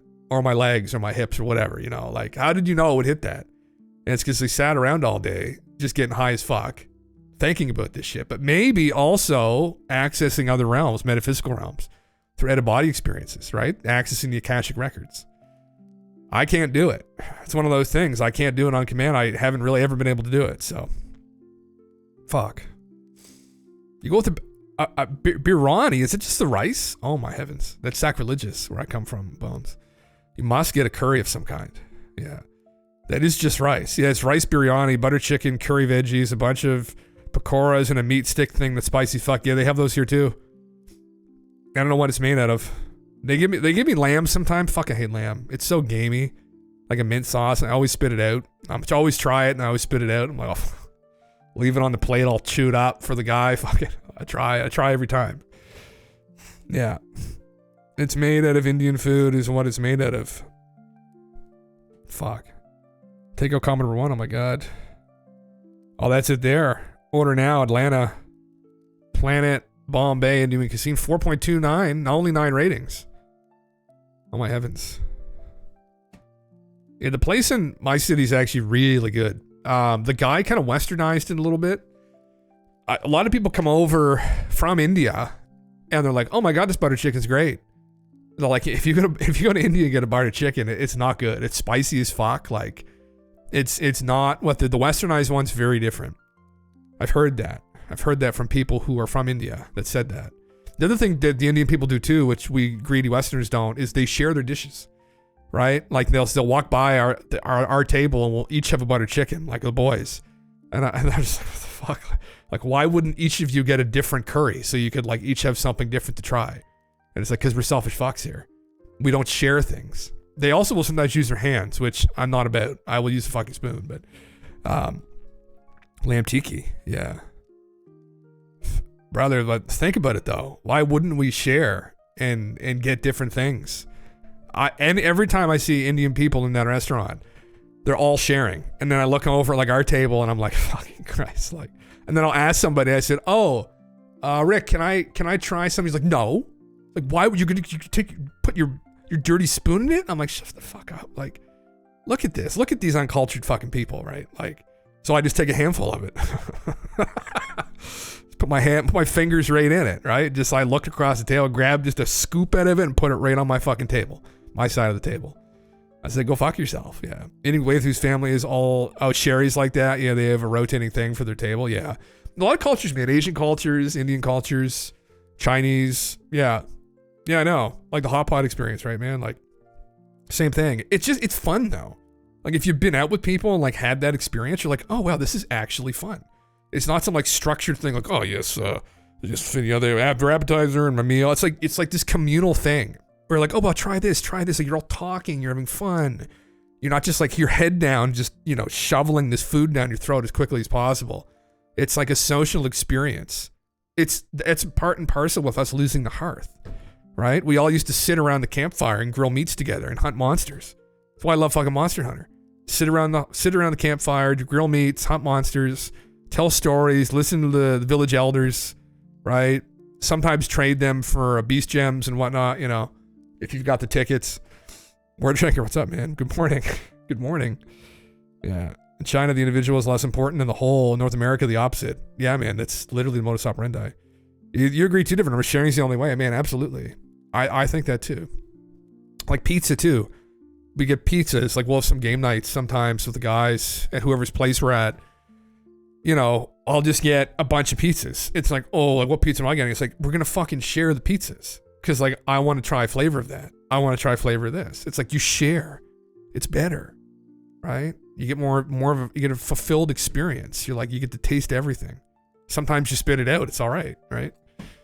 It's all right. It's not a big deal. Anyway, I don't really want to watch this Professor Simon video because I can't handle him right now. But oh god, oh, I'm starting to get the chills. This is not good. We're fucking hanging in there, guys. Fucking when I went upstairs, I was literally just, my teeth were clackering. Or my fucking partner told me to shut the stream down. I said, no, fucking we're going for it. I got a blanket here underneath me now. And I feel okay. We'll just keep it going. It's kind of disturbing me, honestly. I just had COVID 2 weeks ago and it's coming back again. Fucking new strain. The new Xi Jinping fucking dropped. Whatever the fuck it's called now. 5.0. You can stop the tram at any moment, but you refuse because you need guarantees and it won't start moving again in a few years. Oh man, yeah, the whole thing is fucked, right? Like, who was it? I think it was one of the Tate brothers that said this, which is fucking horrendous. I'm quoting them. Although they're fucking idiots, they are warriors, I guess, which kind of makes sense in some respect. He said they missed the days when leaders would go and fight their own battles. I think that's a Game of Thrones quote, ultimately. Cap, thanks for the sub, man. And that they'd ride in on their horse. They'd lead the charge. Right? Like when the Rohirrim read in to save the White City. Right? Lead the charge. But no, we're going to sit back with our Bugatti. Fucking Christ, man. If you die, we need to set up an experiment so we can see if you make contact from the afterlife. You know what's funny, man? So this is a little bit dark. And I think I've talked about this before.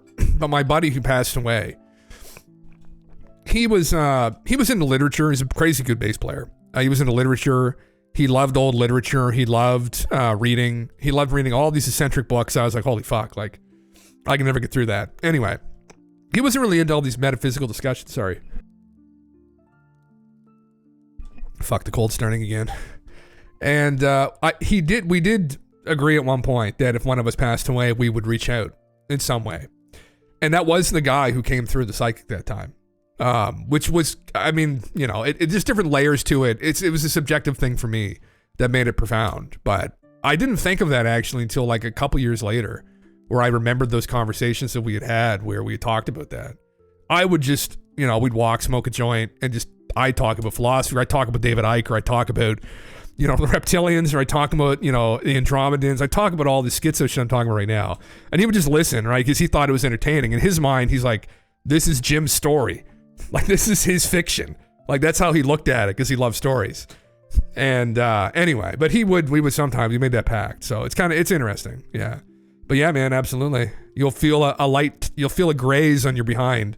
You'll feel like three fingers just kind of like go up your side, right? Just, you go like, oh, like inappropriately in a place where it shouldn't happen. And you know that's me, if it happens. When I side fiction, have kings led the charge? That's a good question, man. You know what? That's a question we could ask. Where the fuck ChatGPT go?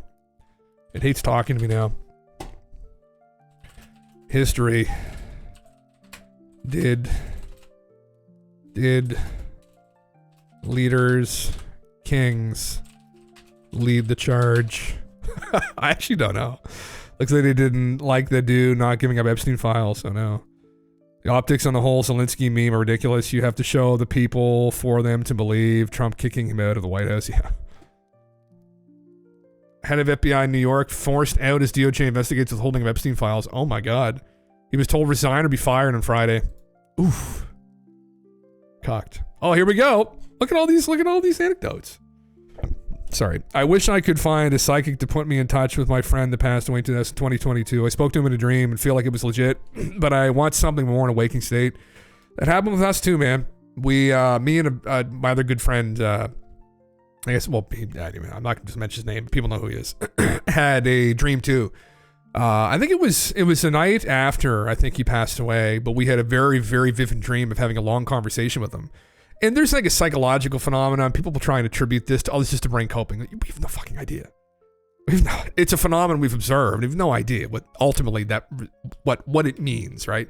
We had the same dream, and he said the same thing to us in the dream. And he had essentially told us that he was okay and it was all a ruse. Like, it was all a joke. Like, he's okay. It's all a joke. Like, don't take it as seriously as you are. I'm not gone. It's all a joke. And the same night, he came to both of us and told us that.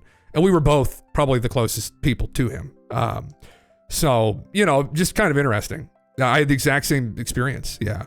I've heard tons of those anecdotes, as you've read probably through many NDE experiences, right?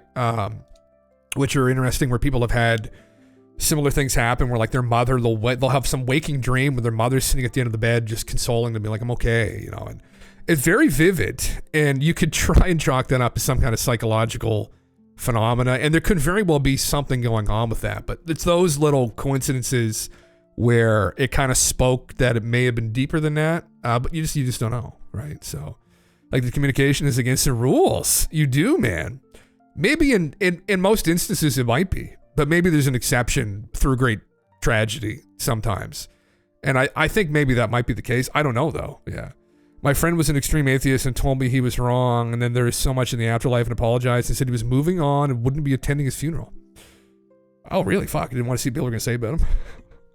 God damn. I don't know if I would attend either. I probably would just want to check certain people showed up, and if they didn't, I'd try to harass them.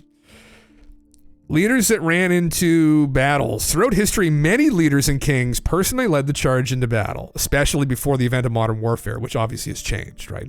Zelensky's not going to fly in on a fucking drone. It's not really funny, but like, it's just the scene, the sight of that fucking...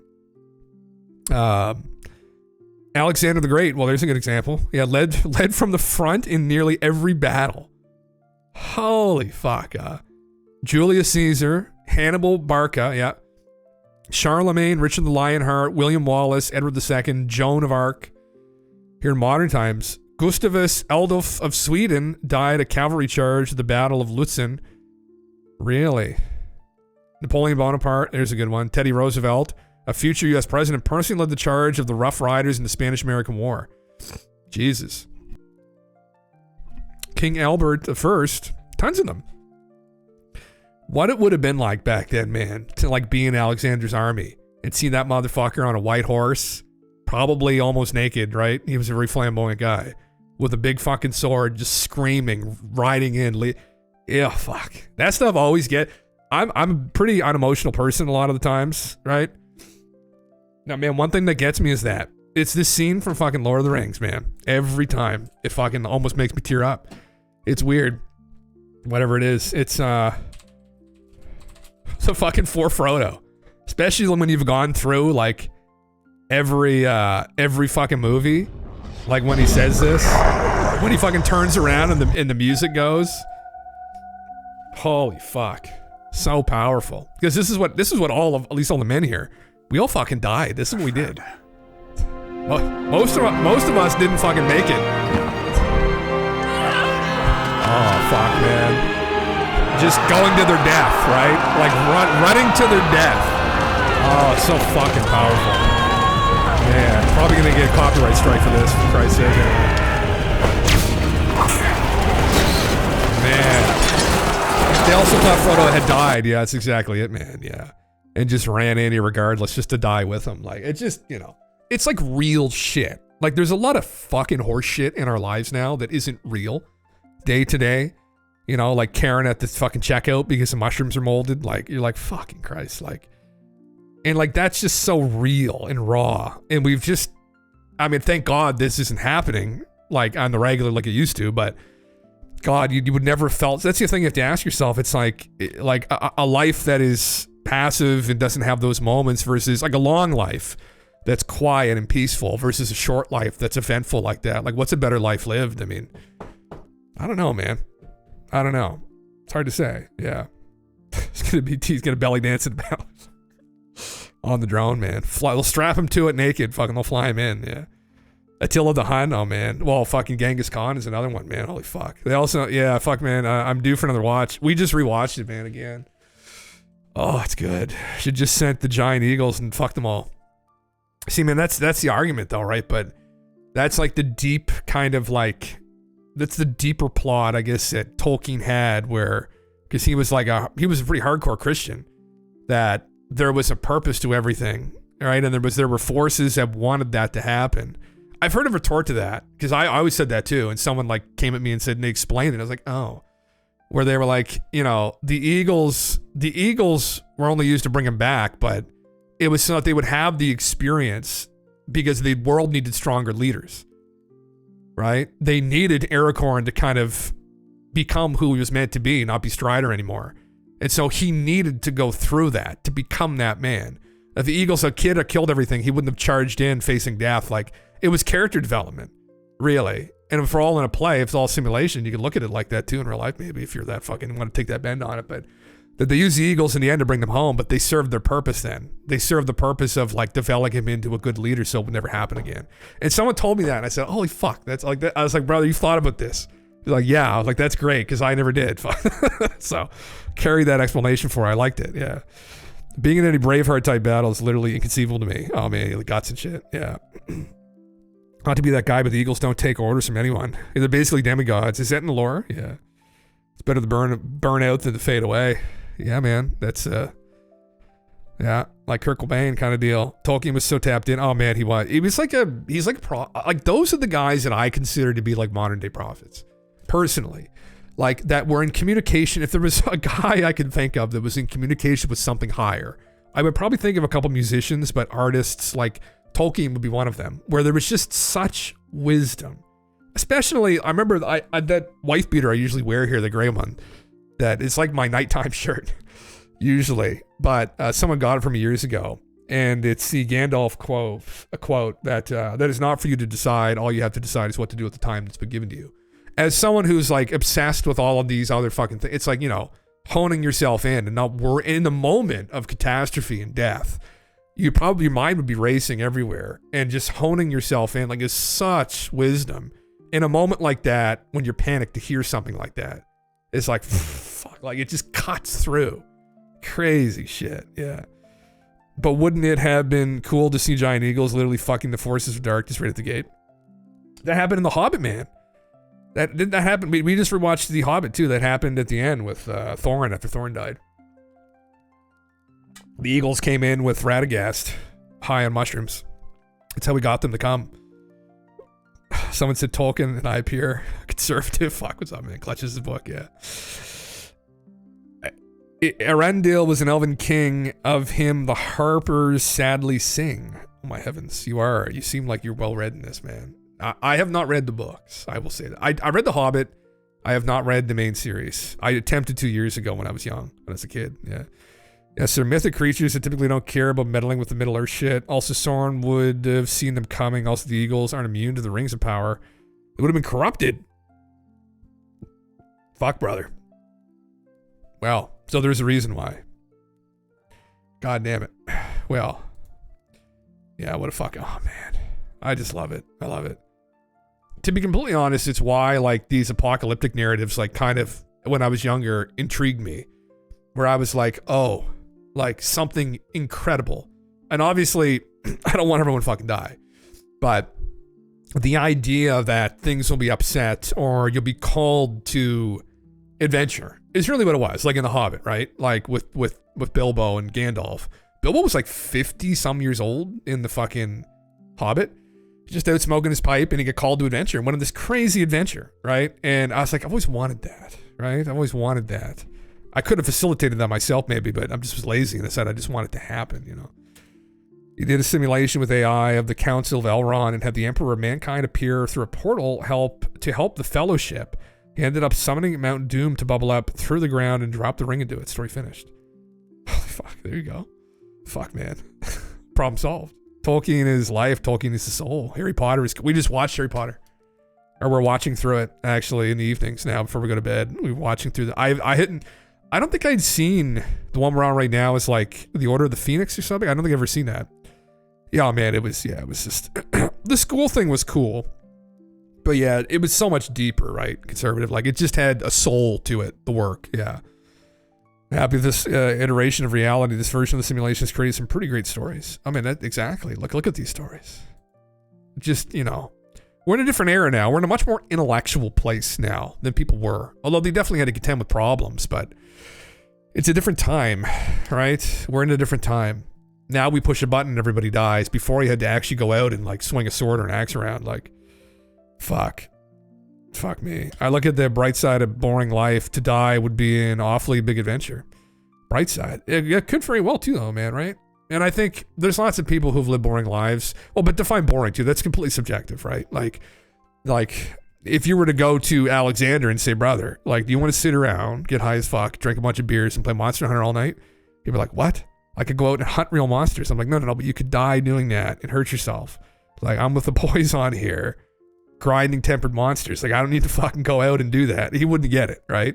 So for me, that's really fun. For him, no, man. He wanted to go out and feel that fresh breeze on his face and do whatever else he did, you know, whatever he did. Drinking alcohol and queuing for a game on CS while listening to you. Just gone in time. Trizzy, what's up? Fucking right. There you go. That sounds like a good time. Fucking right. It's not at the Tolkien level, but HP is a vibe nonetheless. Lovecraft, yes, I've heard that. Yeah. Grand narratives are timeless. Yeah, if one is possessed of genuine imagination, life should not be boring. That's a good quote, man. Yeah, that's very true, isn't it? That's very true. Yeah, you just have to be able to facilitate that. You have to have that creativity, right? Yeah. I mean, Tolkien lived through a hellish story too, though, right? He had a crazy call to adventure. We lost all his fucking friends. Yeah. Yeah. Goddamn. What's this now? Volcano. Here's the first movie. Oh, fuck, Clark. And here's the second movie.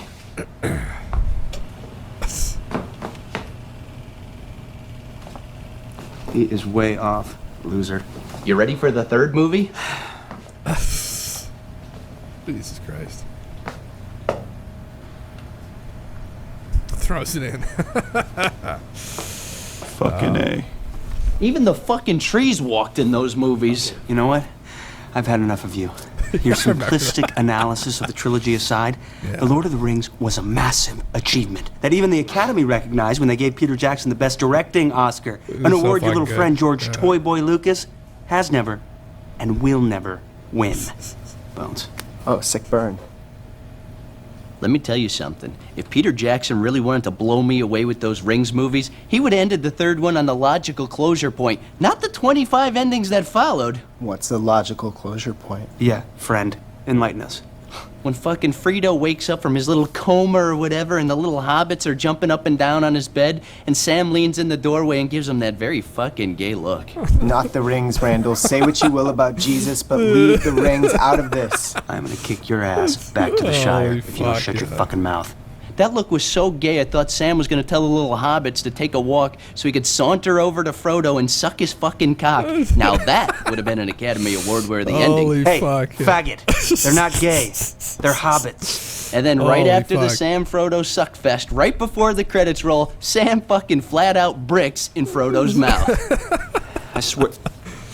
This fucking Fuck you. Yeah. Oh, holy fucking Christ. Oh, that's so good. I remember that. Oh my God.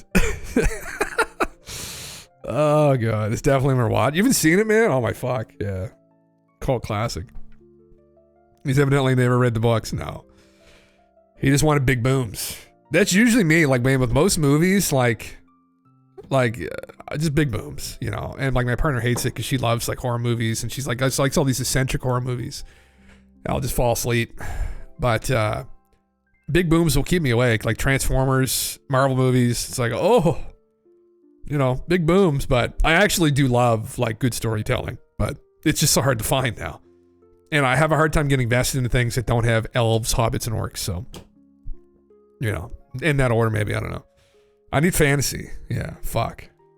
Yeah. Fuck me. Yeah. The previous simulation, the most popular story was about sentient suns birthing space sharks that travel the universe seeking sentient gems that birth new creatures in manifest dimensions, interact with quantum waves, and produce portals to enter into new realities so that they may experience life beyond that of a plasmic space shark. Holy fuck, man. See, we have no idea how crazy things could get. Yeah. Goddamn. Yeah. God damn it. Yeah. What's her favorite horror movie? If the answer isn't Martyrs, she has terrible taste. Oh, God. I should know this, shouldn't I? Oh, I know the director. I see his face.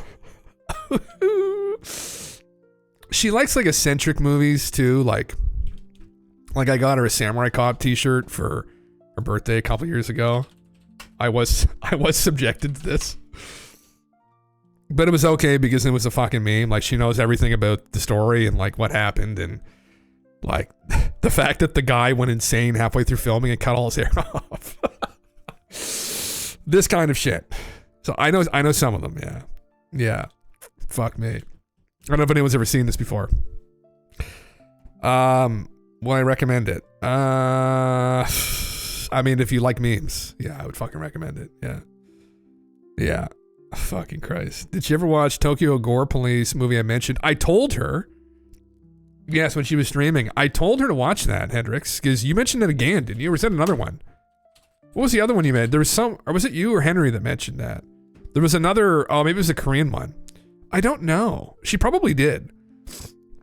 I'd have to ask her, but she probably did. She that's what she does. She just loves watching these fucking movies. Yeah. You don't watch Gantz, yeah. Yeah. You watch Doom Part 1 and 2, shit's litty. Yeah, I've seen both of them. Yeah, they're pretty good. Yeah, it's like a cinematic masterpiece. Yeah. Yeah. Yeah. Fuck. I'll have to ask her, Tendrix. You can shoot her a message. Well, she hasn't been on Discord for a little while, but she comes on periodically. But yeah, I've heard you've mentioned Gantz, and we just saw Gantz again, which is this Japanese manga, right? There's a live action version of it, I guess, huh? Okay. Interesting. Why am I getting Israel in here too? Oh, there's a guy named Gantz. Interesting, yeah. It's been a while since I haven't gone through manga, and oh my god. I was a fan of Dragon Ball and Dragon Ball Z when I was a kid. Like, I went through the Dragon Ball manga. I took a class years ago in university, and it was on comic books. And I did my project on the Dragon Ball manga and how perverse it was. Really. Like, it's crazy for people that have never read through it. It's unbelievable. Yeah. Yeah. By the way, Jim, whenever you're getting close to the answers to reality, somebody comes in and mentions Tolkien. That's fucking true, isn't it, brother? Well, there you go. That might be the answer right there, right? Maybe it's already been answered, right? It's already been, the answers are already out there. It's just how do we discern that they're the answers or not? We can't. Goku's Ween and Bulma's Bloomers. Yeah, man, literally. Yeah, or like Bulma as a young teenager showing Master Roshi her vagina and his nose like blowing up full of blood. Like, it's like just inappropriate relationships after inappropriate relationships. Akira Toriyama just pushed the fucking envelope. Definitely. It was, I didn't realize that because I grew up watching the anime when I was a kid, but I hadn't gone through the manga until I was older. And I was like, holy fuck, man, it's fucking crazy. Yeah.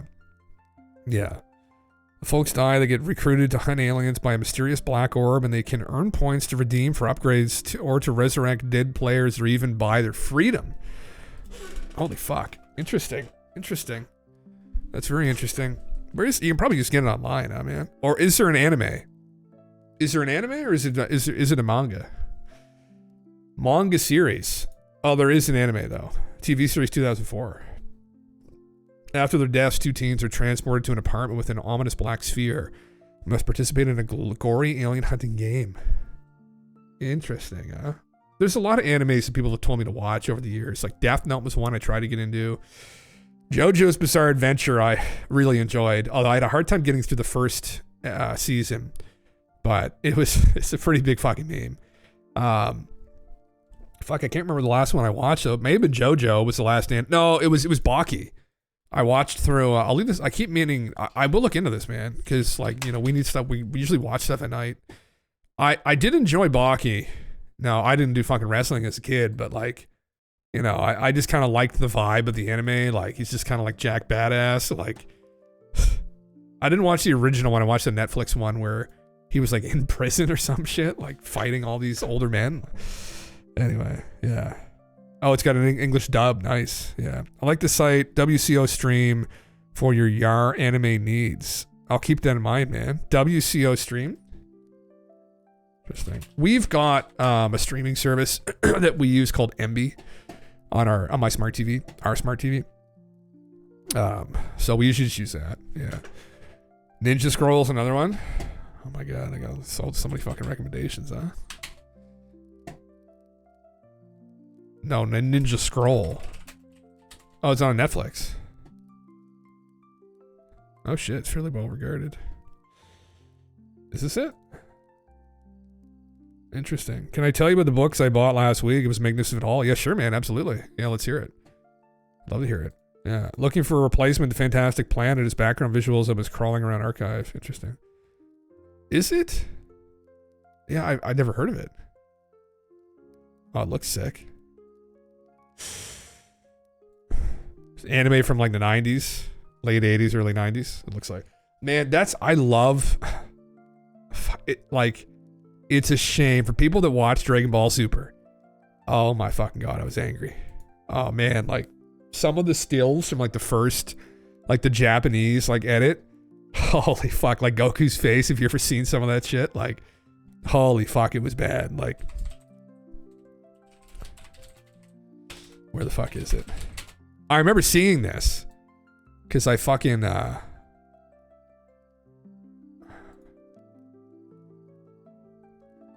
come on. Dragon Ball Super, Goku. Let's put bad animation. Yeah, man. This fucking shit. They're trying to do like this fluid fighting. Holy fuck, man. Like, meanwhile, see, like maybe like Cell series is really good. Oh man, like it was just so much fucking better. It's not even funny. Oh, so much more detail, man. Fuck. Yeah. You know, this one anime spot that sells VHS days. Holy shit, man. Invisible Man by H.G. Wells. I've only ever seen the Alfred Hitchcock film. Really? Invisible Man, H.G. Wells. What's it about, man? Let's read the TLDR on it. In 1897, holy shit. A scientist named Griffin who discovers a secret invisibility and uses it for his own purposes, leading to chaos and terror in the English countryside. His descent into madness and his violent actions against the villagers are central to the narrative. Oh, Jesus. It's pretty crazy. Holy shit. I never read H.G. Wells stuff, man. Like, it's the thing, like, I didn't really frequent a lot of fiction. Like, a lot of my reading was, like, in philosophy. Like, that was usually where I've done a lot, and I still do a lot of reading. I'm just too dumb, maybe. I just need, like, the visuals from the movies, but I've read through the Game of Thrones series, actually. I did enjoy those. That's one series I enjoyed. Is that John Travolta? I don't think I've seen this. Yeah. Got a transparent theme. Interesting. Read multiple times before. Philosophy pulls on their bag and books towards them. Oh yeah, man. No, that philosophy was usually my meme that I would read about, right? Because I was, you know, it's interesting in asking all these metaphysical questions, and I have a degree in it. Not that that really fucking means a lot nowadays, but I do have, and I had an intention to go forward and with an advanced degree program, and I would still like to someday, honestly, although it would be a bit grueling at this point. But interesting. Hollow Man. Is that the guy that died? Did Kevin Bacon die, or was it the other guy that died? Yeah. Fuck. War of the Worlds. Oh, is that right? That's H.G. Wells too, isn't it? Yeah. Oh, this is the Invisible Man. Oh God, yeah. The perverted things that he would do. Oh, he believes. Critique of Pure Reason by Immanuel Kant. Yes, absolutely, man. Yeah, Kant was the professor that I studied under had a fondness for the German philosophers. His heritage was German. I don't know if that had anything to do with it or not, but yeah, Nietzsche and Kant were two popular ones that would always come up. Although he wasn't really a fan of Nietzsche in the end, but he thought he was just like an interesting character, I think.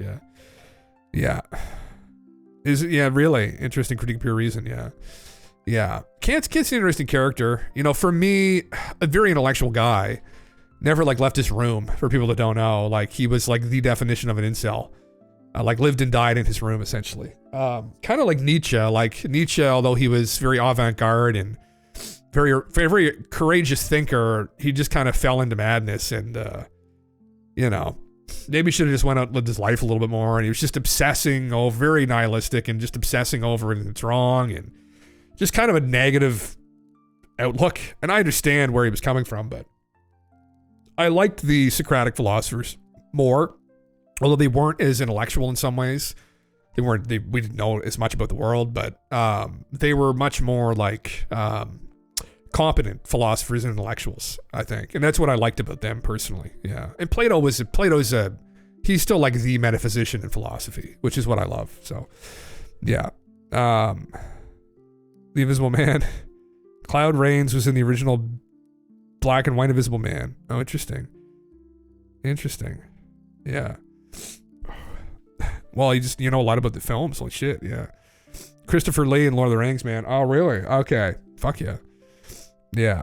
Most people don't recognize that the empirical mindset and the rational mind are formally two different things in philosophy, and that logic and reason are two separate things in formal logic. Yes, they are. Yeah. Yes. Yeah, Kant is one of those like foundational philosophers, people that don't know, right? Yeah, he's, I took, oh my God, we did 4 courses on him, something like that. There's a lot to go over, definitely, with him. Yeah. Here's archive.org, filtered for movie older than 1950. There's Frankenstein stuff, oh my heavens. Something, yeah. I don't think I've really gone over the meme with...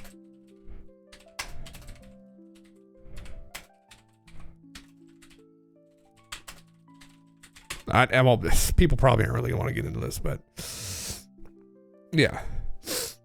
Anyway, we could do like an actual, which isn't that fucking interesting really to some people, but an actual kind of like philosophy podcast. Sometimes it ends up getting there, but yeah. You get 4 editions of the Frankenstein by Murray Shelley. Oh my God. Creatures from the Black Lagoon is another. Interesting, yeah. Is his fundamental epistemology and critique of pure reason, a priori versus a posteriori knowledge. A priori knowledge that is independent of experience, mathematics, logic, is necessary and universal. So 7 plus 5 equals 12, yeah. A posteriori knowledge derived from experience, empirical sciences. It is contingent and not necessarily universal. Water bowls at 100 degrees. This is what ChatGPT is really good at, giving like a breakdown, a basic understanding of these guys. And their philosophies and what they believe, and because things get kind of convoluted and complicated too. Analytic versus synthetic judgments. Analytic, the predicate is contained in the subject. All bachelors are unmarried men, true by definition. Synthetic is the predicate adds new information. The table is brown, requires justification, right? Yeah. Synthetic a priori. Anyway. Yeah. This is, people are going to go fuck sleep. Anyway, fuck. Anyway. Yeah. God damn it. I think I have, what else do I have up here, honestly? I've got a bunch of shit in regards to like alternative ancient history, I guess. Which isn't particularly relevant, but yeah. But man, yeah, I don't know. I don't really, we do watch movies, I guess, but I haven't really kept up with any new movies that are coming out. I don't know if there's anything interesting coming out recently. It feels like it's been a while. Aristotle's Metaphysics, yeah, I mean, and listen, very relevant too, right? And that's the thing with Plato too, right? I mean, Plato and Aristotle both are still so relevant today, right? I think definitely the ethics of Aristotle, and consequently too, like Marcus Aurelius. I'm a huge proponent like virtue ethics now, where you kind of lead by example, essentially. And it's an argument for the good and why we should be going after the good, and why that's something that should be fought for, right? And it ultimately starts with every individual being better people. And I like that kind of self-improvement philosophy around it. And they get more metaphysical too, but I align with that a lot. And I think I met a lot of people too that have. It's kind of real world shit. But yeah. Very interesting. You should get Plato stuff too, conservative. Get the copy of like the Republic.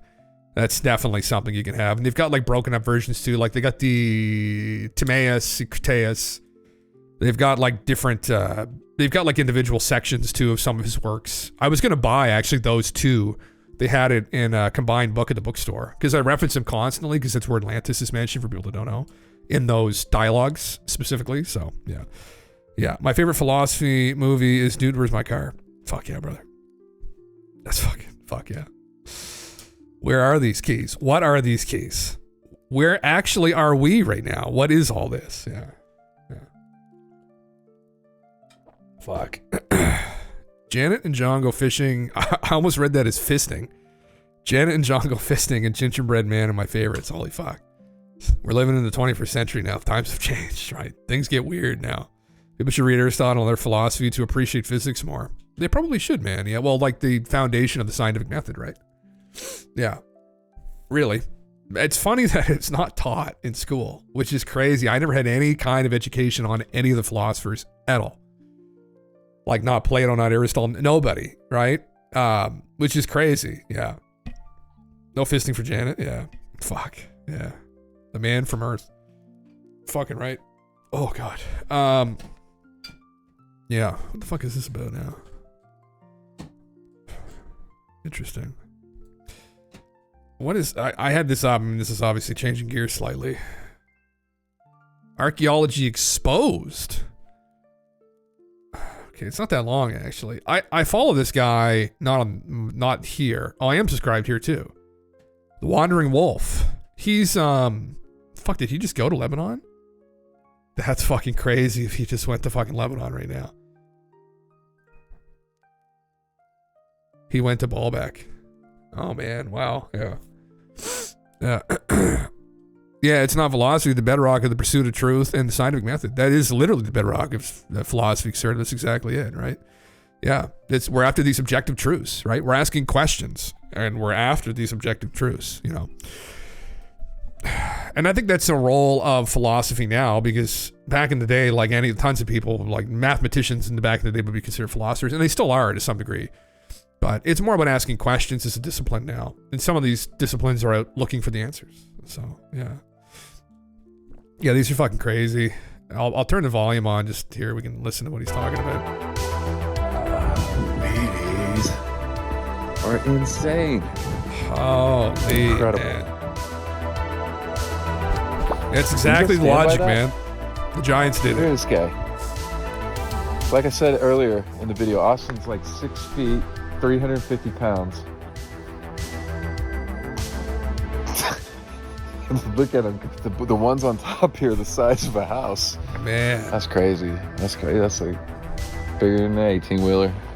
Okay, so I want to show something here. With these, the way these are fitted together on these huge stones, you've got right here, the way that they're cut in and then just perfectly fitted. I mean,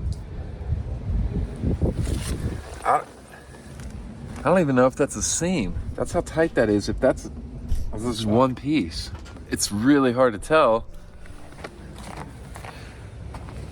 But up here, clear as day.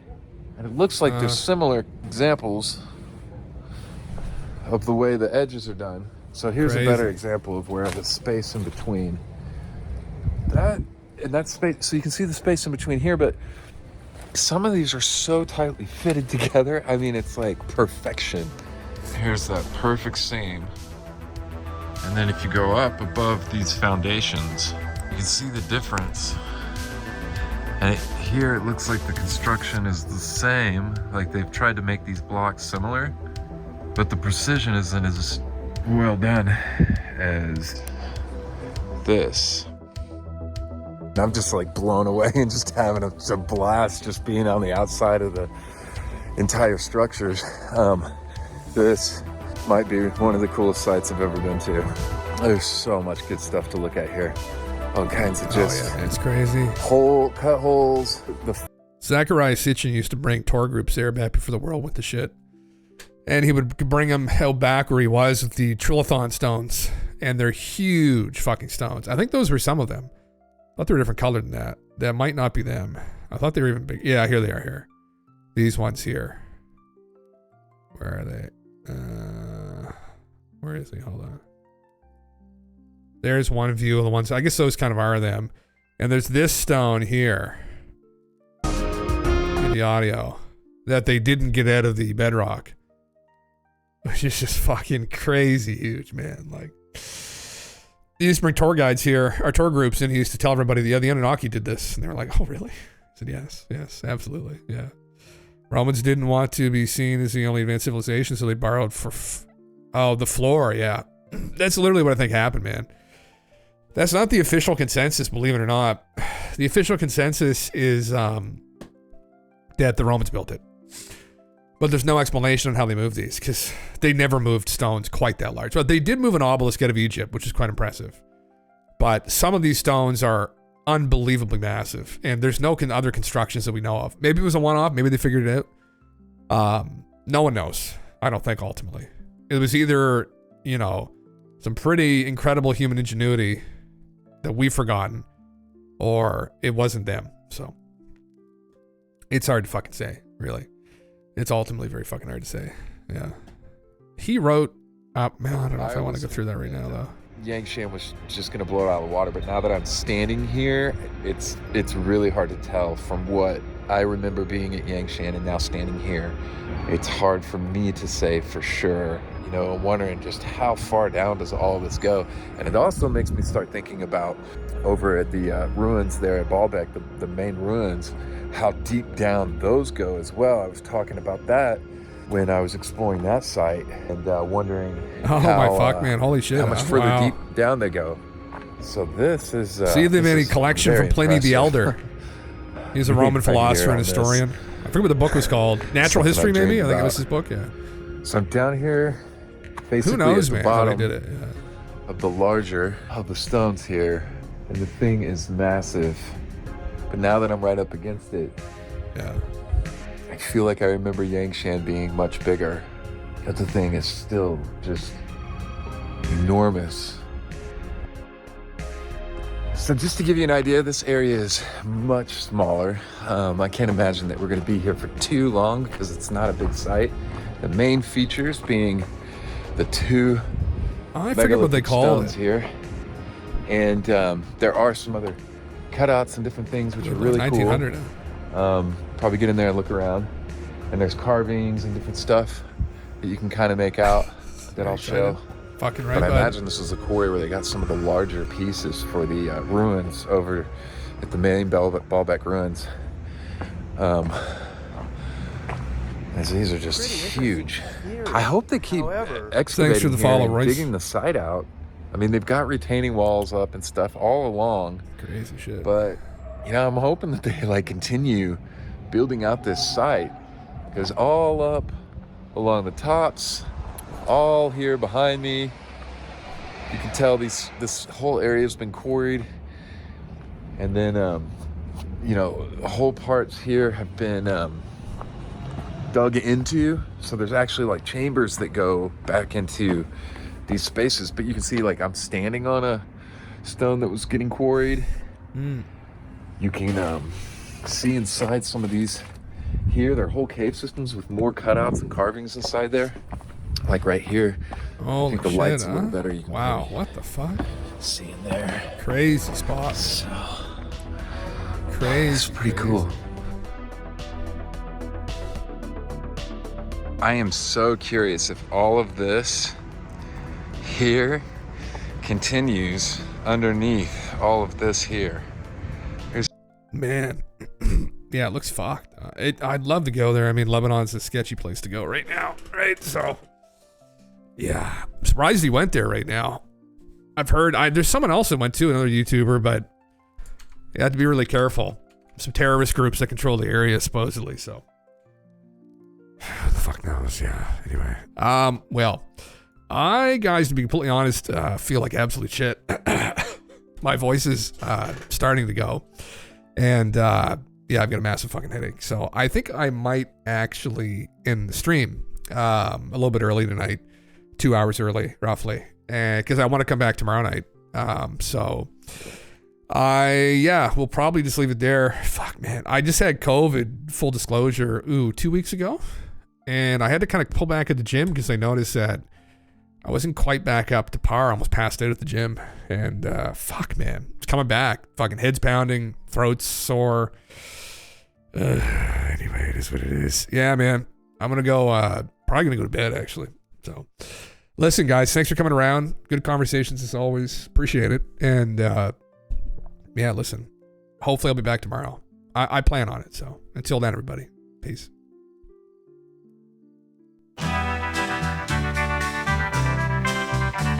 It's 7 in the evening and everything is fine. I'm not expecting visitors, so I can stream all night. I'll take my stream deck out from where I'm playing Fortnite. We'll play until the morning. At 3 a.m. we hear him again from the sound of the submarine. It's Jim Russell, it's Jim Russell, the commander of Island 49, the guardian of the ancient keys, the keys of Atlantis mysteries, Atlantean secrets, Atlantean secrets, the keys. My dudes, let's follow in order to let go. Distorted echoes, the mysterious magnetic fields. Atlantean seas, Atlantean seas.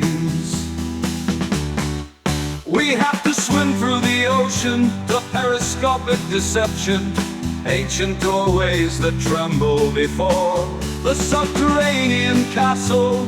He calls us, my dudes, robots and erudites. 'Cause at 3 a.m. we hear him again from the sound of the almond shells. It's Jim Russell, it's Jim Russell, Union leader of Sorceric Knights, and he parts in the breaking dawn.